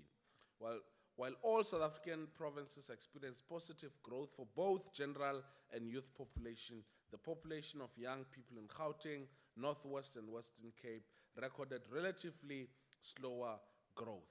This is a serious challenge when one compares this growth with the decline of total fertility among women of childbearing age. Young people in South Africa do migrate from their province of birth in search of greener pastures. And this obviously poses a challenge, particularly because many young people, as Stats SA informed us, moved from the Eastern Cape and Limpopo towards Gauteng, Western Cape, Northwest, and Mpumalanga, where higher in-migration were experienced. This phenomenon contributed to an increase in youth-headed households in urban areas, while the rural areas recorded a decline. But male household heads among young people are still prevalent. These migration patterns have led to the majority of youth living in urban areas. The ability of youth to integrate and flourish in an urban environment is increasingly important, and the Integrated Urban Development Framework, led by the Department of Cooperative Governance and Traditional Affairs, is one such program that aims to create urban spaces that are inclusive, resilient, and livable. In particular, of particular concern in the report are issues relating to employment, crime, health, and poverty, which are the major challenges that confronts young people. The National Youth Policy 2020 is shaped in such a way that it seeks to respond to these major challenges that confronts our youth. In terms of the participation of youth in the labor market, for instance, the high rates of youth unemployment and its challenges, which are largely structural by nature, having followed us from the deep burrows of our apartheid history. Efforts to tackle the scourge of youth unemployment therefore have to address structural factors relating to education and skills development. The information that emerges from Stats SA do not only show the gloom and doom that many continue to repeat, but they also show that the quality of life of South Africans in general have greatly improved over the last 22 years. And it is important that in our emphasis and in our appraisal of Stats SA's work, we do not use it for our own political agenda. We know that when the adrenaline kicks in to begin to campaign for local government election, we would want to emphasize the fact that 12% of South Africans do not have access to sanitation, for instance, whereas forgetting that 88% now has access to sanitation. It is the adrenaline of local government election which will make us forget the positive progress that has been made over the last few years. In conclusion, House Chair, the numbers are pointing us to where our policies are making progress, and where we are lacking, and we will ensure that we make the necessary interventions. I thank you. Thank you very much. I now call upon Honorable R.M. Lesoma. Masibonge mhlali ngaphambili. Masiqale nje ngokuphuthuma sithi sifisa ukubhongela emswaneni sithi akwehlanga lungehlanga emndenini elahlekele izithanda zabo abakakhongolose umndeni kaKhansela uZodwa Sibiya laphayana eThekwini nabanye esingabaziyo sithi uThixo makaba phephise abaphohlise amanxeba. Fellow South Africans, Honorable House Chair, Honorable Minister and Honorable Deputy Minister, Chairperson of Stats SA and Stats General, Honorable Chairperson of the Portfolio Committee and Honorable Members, fellow technocrats, leadership of various departments, invited guests, Dumelang Molweni. Advancing the people's power, local government is in your hands. Siqhubeza phambili amandla abantu uhulumeni wasekhaya usezandleni zakho. The Constitution of the Republic calls for improved quality of life for all citizens and the building of a united democratic South Africa. Through the implementation of statistical geography, strengthening coordination mechanism and compliance, addressing data revolution, creating a statewide statistical service as per our recommendations as the Portfolio Committee, and institutionalized arrangement and protocols. A sound data represents a key weapon in the battle against poverty. Stats do not lie. fellow South Africans. ANC government had this in mind, to fundamentally change the political landscape outlook by establishing a democratic system or spheres of government that seeks to unite its people and build a better communities. ANC does not mind to be critical of its government, which bails its government to achieve what all of us bear testimony through uncontested stats. During our local government manifesto launch, His Excellency the President reminded all of us what this government has achieved thus far, notwithstanding economical, social challenges that our country and the continent face. South Africa has been classified as a developed economy, notwithstanding poverty and economic challenges that the global and the village experiencing. Once more again, I repeat.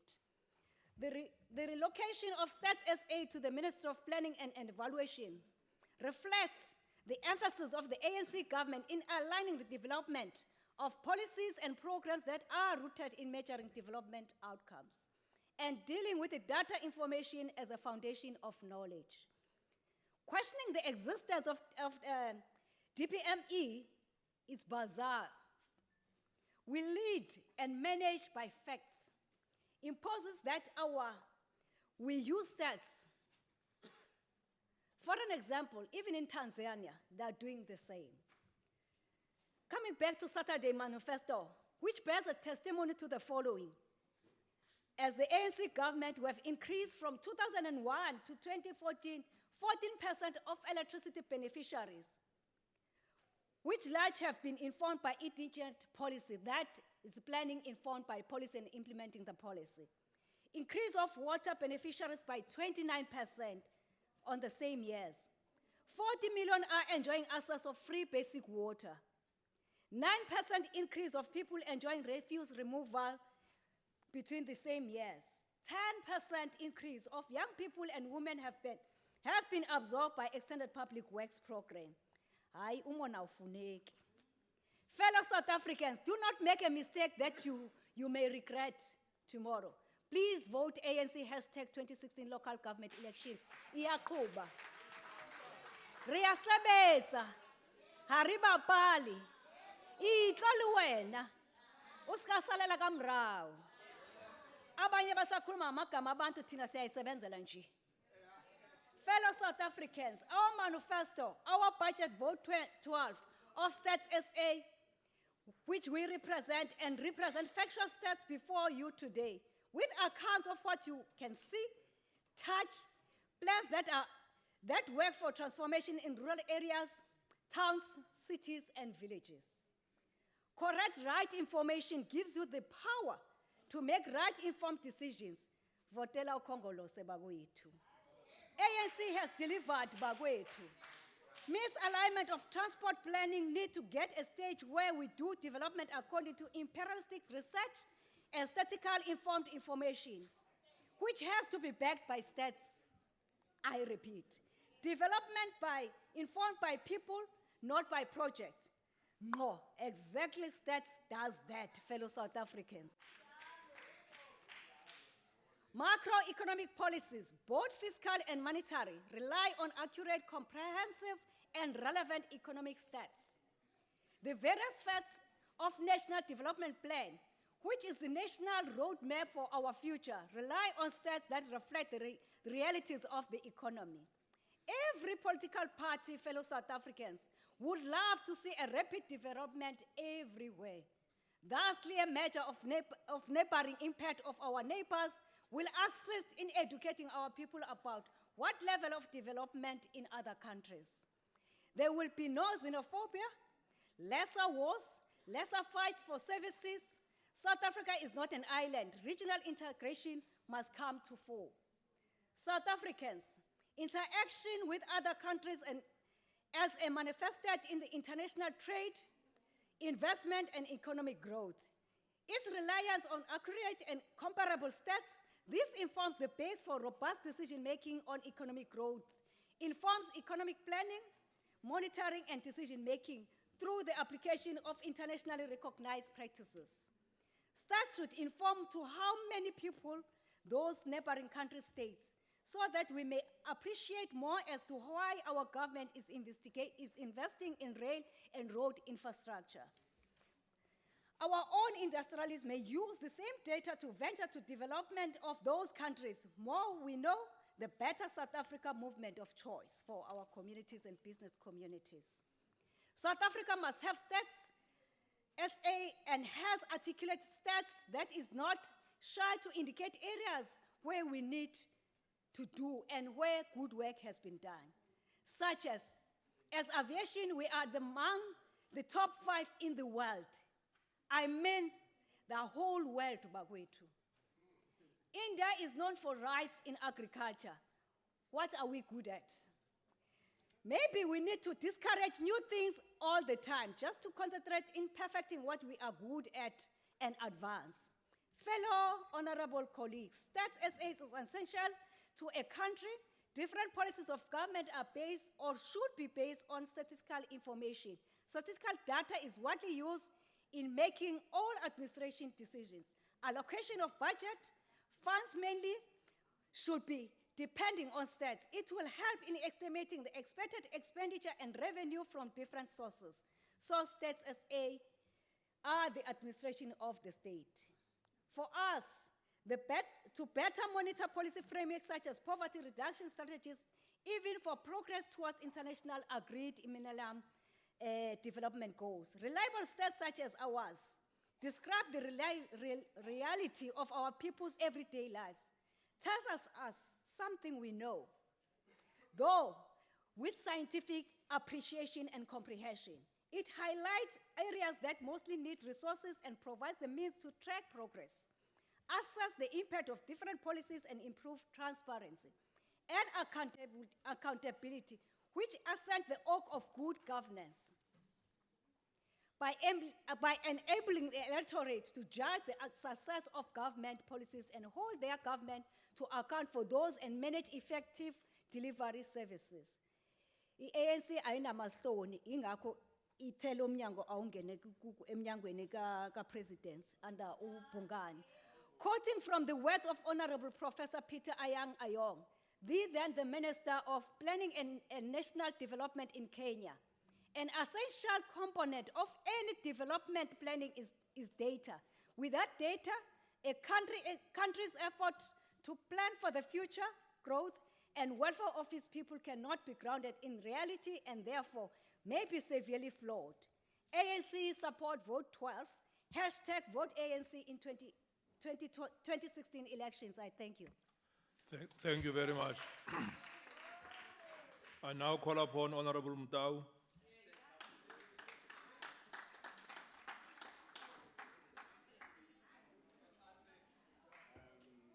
Thank you, Chair. Honorable Deputy Minister, now you know who to blame when the other parties start their campaigning using Stats South Africa. You can blame Honorable Lesoma there. Statistics South Africa has worked very, very hard over many years to earn local and international respect and recognition as a reputable institution. South Africa is proud of this reputation, and it must be jealously guarded by all of us. It is in this context that the DA is somewhat apprehensive that the Stats SA has been moved from the executive authority of the Minister of Finance to that of the Minister of Planning, Monitoring, and Evaluation. Now, the Minister says this is a good decision, a sound decision. We don't fault him, but maybe the Minister can, when he comes back later, assure this House and the people of South Africa that what I'm about to say here will not happen in this country. This ministry is very close to that presidency. The integrity and independence of State South Africa should never be compromised by this proximity. The reported manipulation of financial information by the President of Brazil, Dilma Rousseff, to make her administration look good cannot be ignored and should be a warning to us. She is likely to be impeached for her breach of trust. This is what I'm referring to, Minister. It is critically important for all of us to remember that Stats SA must always be free from any political interference in the production and dissemination of official statistics. The credibility of the data it produces and propagates demands such unaffected institutional independence. Having said that, we now know that the DPME's Monitoring and Evaluation Program, the National Planning Commission, and Stats South Africa are now, so to speak, under the same tent. So, this should be able to be exploited by them so that they can be able to maximize what we believe are good synergies there to be able to produce top quality data. They should, however, avoid costly overlaps and duplication of services and projects. There can be no doubt that accurate, credible data enhances precise planning and costing and reduces wastage of resources. The budget for Stats SA in 2016-2017 is about 2.5 billion rand, as we have all heard here. This is a slight increase over the last year's budget, which was 2.26 billion. Stats SA has identified the improvement of productivity and service delivery in the country as one of its strategic priorities. This, honorable members, is critical. In this regard, the department has allocated 407 million rand to implement a community survey during the current financial year. We've heard about this. What we are saying here as a DA is that we hope that the 10,450 field workers that were employed for this survey, this was done in a manner that was equitable, it was fair, and that it cut across political party lines so that nobody can be excluded. The reason is very simple. Millions of young people in this country deserve a hand up into the job market. This could be, working in that survey, could be a great opportunity for many of them to be able to get a leg up. We note that Statistics South Africa received an unqualified audit report from the past year, and we trust that this trend can be continued and improved to a clean audit this year. To achieve this, however, the department needs to take serious action to improve internal financial and other controls. The department, with a budget of over 2.2 billion rand last year, had, and listen to this, more than 4 million rand of fruitless and wasteful expenditure and 460,000 rand in irregular expenditure. The irregular expenditure was due to non-compliance with the supply chain management process. This is very disappointing, given the critical role that this department plays in the country's economy. We note that following our calls for appropriate action regarding these failures, the department has dismissed 8 officials for misconduct, while 103 have resigned or transferred to other departments.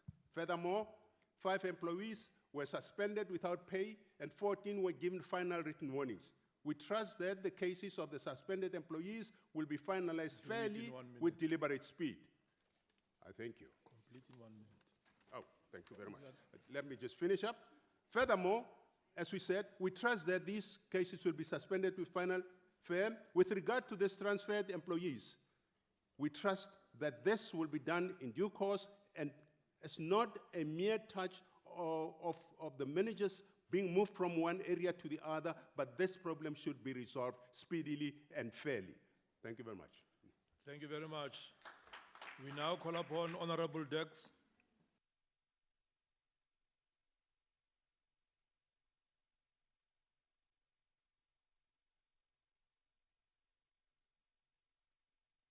Sorry about it. Honorable Minister, Honorable Deputy Minister, honorable members in the House, our important visitors in the gallery, the Chairperson of the Council, the Statistician General, good afternoon.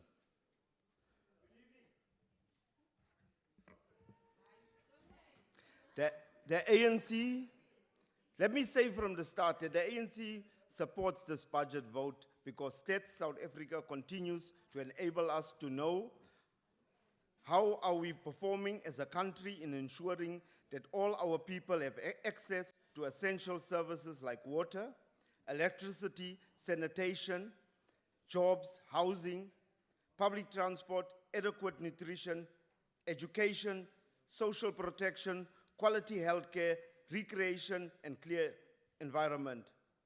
Over the past 22 years, we have created a democratic and constitutional state with all the requisite institutions for governance. Much remains to be done in terms of improving the lives of particularly the poor and unemployed. In recognizing the major gains made in redressing the effects of colonialism and racism, much remains to be done to ensure that all South Africans enjoy safety, security, and decent human settlements.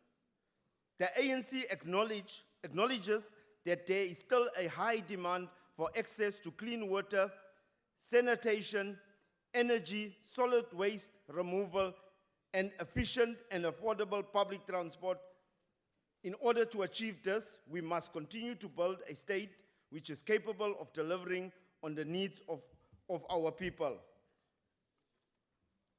The ANC in the past 22 years, with reliable stats from State South Africa, has increased the voice of local communities in structures of local government, improved municipal responses to petitions and complaints from communities, expanded community work programs from 45 municipalities in 2011 to 169 in 2015, and increased the number of participants from 100,000 to more than 200,000.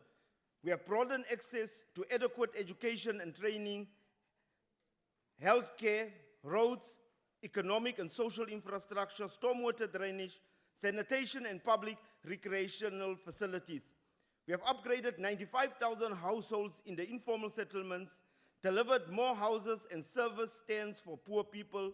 We have increased the number of municipalities reporting on their performances, and this is thanks to the reliable stats that we have received from State South Africa.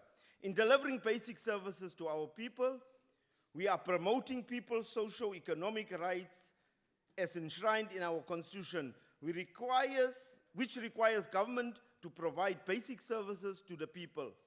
Therefore, our democratic state must serve our people, listen to their needs, and deliver in the most effective, efficient, equitable, and economic way possible. The ANC strongly believes that the progress we have made as a country could largely be attributed to accurate and credible official stats from South Africa. In the 1980s, José Ramon Machado Ventura, and I quote, of the Communist Party of Cuba said, and I quote, "Young people who were born and brought up after the revolution in a just and democratic society are a talented and knowledgeable generation with a vision of the world and should be more actively promoted. If we want a dynamic leadership, we should draw replacements and reinforcements from the younger generation," unquote. The results of State's essay indicates to government that the life of the African child is still affected by the ravages of apartheid. As the African National Congress, we welcome this report of State South Africa and view it as a guiding light in the formulation of future policy decisions. As the African National Congress, we cannot accept and support the fallacious arguments from the Democratic Alliance that we have an open and equal society for young people. The results of State's essay shows that even if an African child and a white child goes to the same school, that the African child is still disadvantaged because of historical imbalances of the past.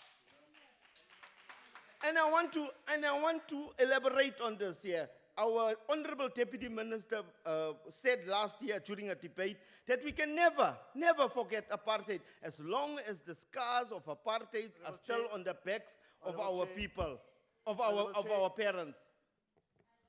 Order, Honorable Member, you can pause.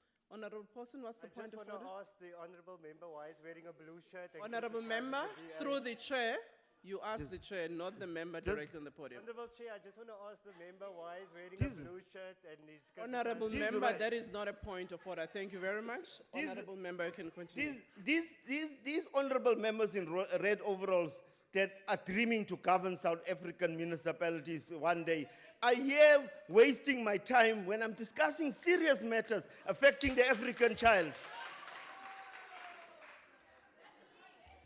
And I want to elaborate, because State South Africa came out very clearly to say that the life of the African child have not changed yet, and I want to elaborate on that term. The ANC-led government has made it possible for the African child to go to any school, to the same school as a white child. But when that African child leaves school in the afternoon, go back to the community, where does he go back to? He goes back to a community, firstly, where the parent is not there. The parent is a domestic worker working somewhere else. Who helps that African child with his homework after school? Some cases, that African child goes back to a household that's been headed by the granny that's illiterate. Who assists that African child with things? These are the effects and ravages of apartheid, the legacy of apartheid that are continuing to living with us. Although we have created opportunities for the African child in this country, the legacy of apartheid continues to be with us because of what happened in the past. Much has been done by the ANC-led government, but the results of States SA urges this government to move much faster and with urgency to radically transform the lives of the African child through bold policies and government interventions. We have declared 2016 as the year of people's power. As government, we cannot continue as normal and pretend that we are in control of the economy of this country. We need to confront honorable white members. monopoly capital head-on through radical policies in order to change the life of the African child. This government cannot continue to allow its decisions and policy formulations to be influenced by white monopoly capital through intimidation and by a minority. We need to be guided by states, reliable states, when we formulate policy in order to transfer the wealth of this country to the majority of the people of this country. We need to be bold and be guided by State South Africa when formulating policy in order to transfer power to the people of South Africa. As the ANC-led government, we need not to work for change in parliament only, but we need to go back to basics and mobilize our people on the ground to stand up against exploitation by white monopoly capital, which is represented by the Democratic Alliance. As the ANC-led government, let us go to every village and town in this country and tell our people that radical economic transformation is now, and explain to our people the short-term sacrifices that we will have to make in order to transform our economy, or we will be held hostage by the West for years to become. As well and good for the Democratic Alliance to sit on their side and shout that we are not doing enough. But they are not speaking to their constituency that are in control of the economy of this country, that they need to come to the party, because when you want to make change, you need financial resources.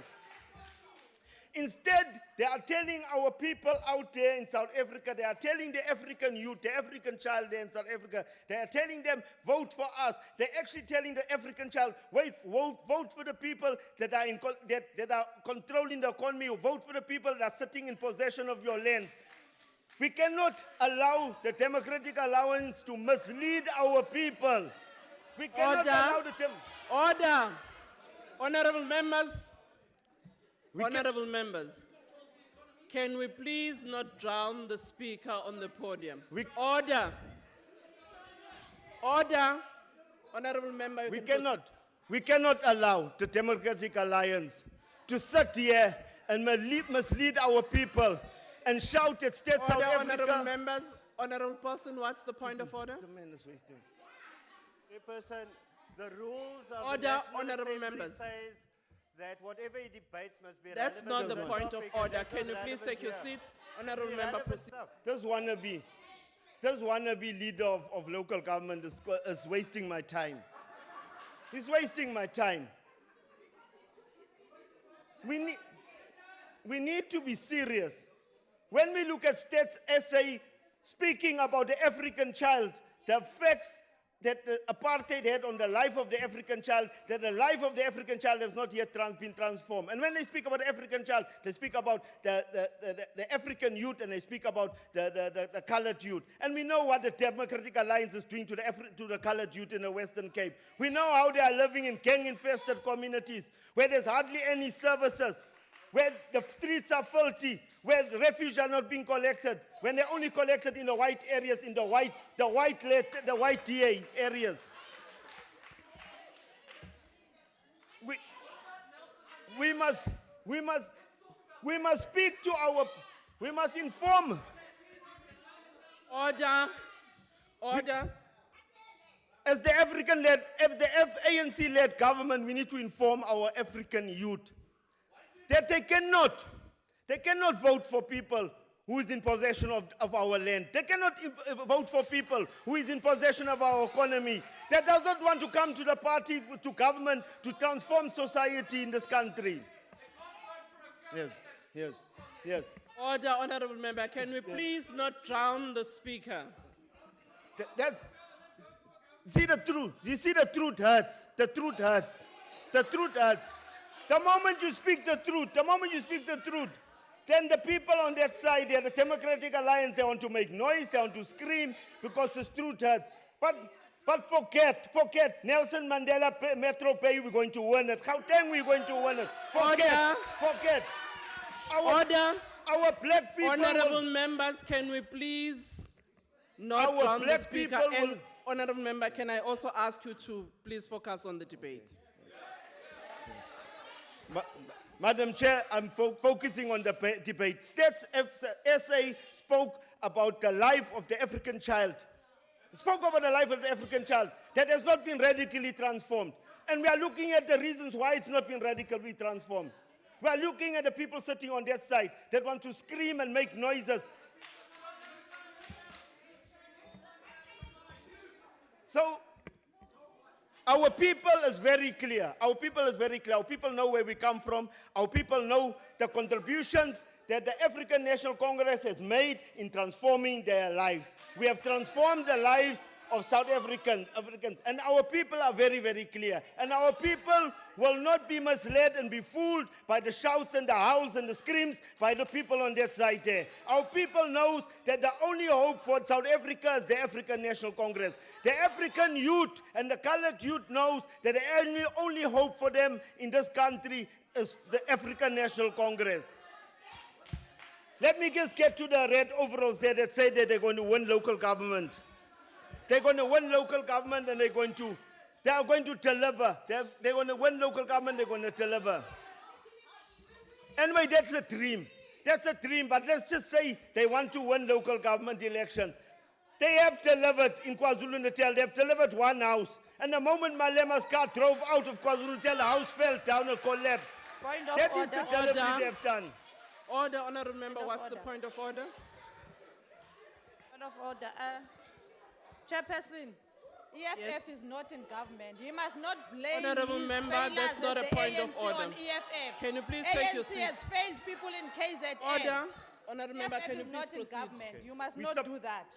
As the ANC-led government, we support this budget vote, and we are very conscious of the stats that came out regarding the African child. And we want to say to South Africa that the reason why the life of the African child has still not been transformed in society is because of the legacy, of apartheid, and those are the people responsible for the TA. Vote ANC in the forthcoming elections. Thank you. Order, honorable members. I do know that the elections are very close, even though it's still 2 months.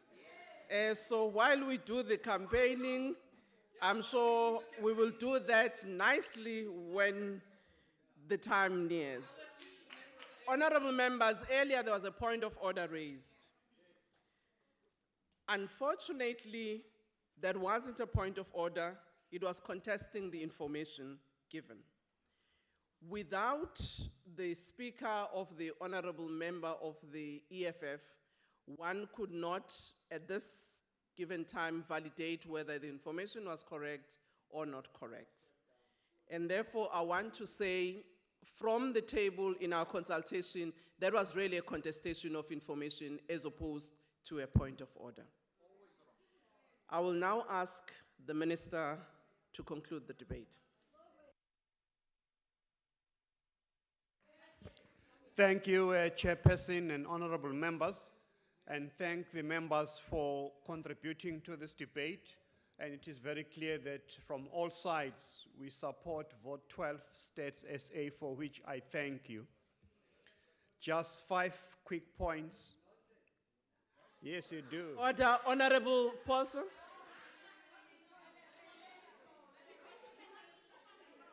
Can you please not use that language? Honorable Minister, can you proceed? 5 quick points, Chairperson. There's this fixation by the DA that States SA is very close to the presidency. In fact, it is in the president's office by virtue of it reporting to the minister responsible for planning, monitoring, and evaluation.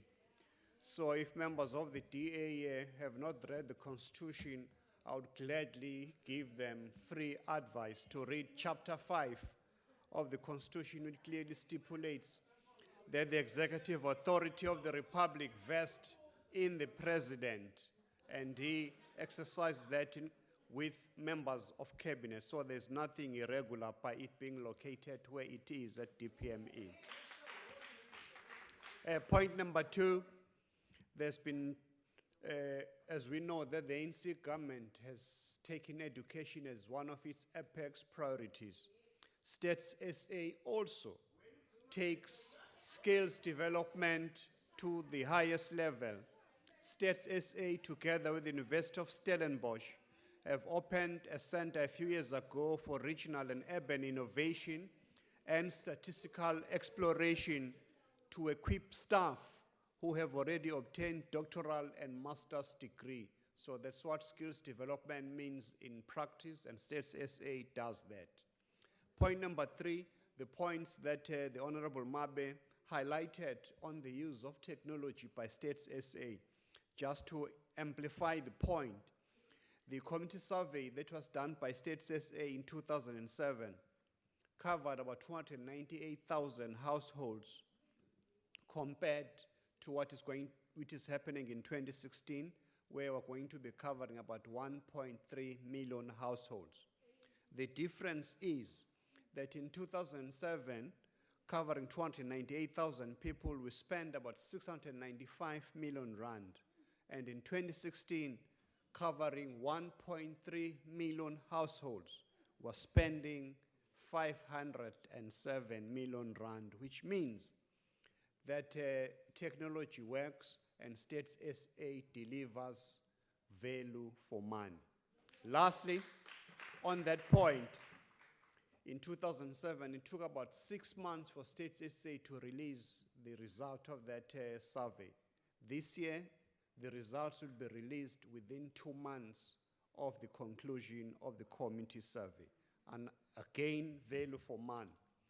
4th point, the Honorable Singh was talking about coordination. Coordination is happening very well by States SA. Just be informed as well that States SA works under an independent advisory statistical council, which consists of very high professionals and leaders from the private sector, from the industry, from academic institutions, from government, that is chaired by Ben Mphahlele. And this is a custodian of our official statistics, and it advises myself as the executive authority, the Statistician General, and any organ of state. That is why it works very closely with many government departments. The Honorable Mabe talked about the role of States SA in supporting the Department of Home Affairs. So that just to highlight the important and also the independent role that States SA does. Lastly, on the issue of the new home of States SA in Tshwane, this new building is going to be a very imposing state-of-the-art building with grain label building, which is located in Freedom Park in Tshwane, with a usable area of 40,000 square meters. And it is from that beautiful home that States SA will be continuing to produce the kinds of statistical information to realize the dream of the Freedom Charter and the National Development Plan. So States SA yabereka. So if you support States SA, you know what to do on the 3rd of August to vote Honorable for the Minister, ANC. the time is up. This concludes the debate on this EPC. The House is adjourned.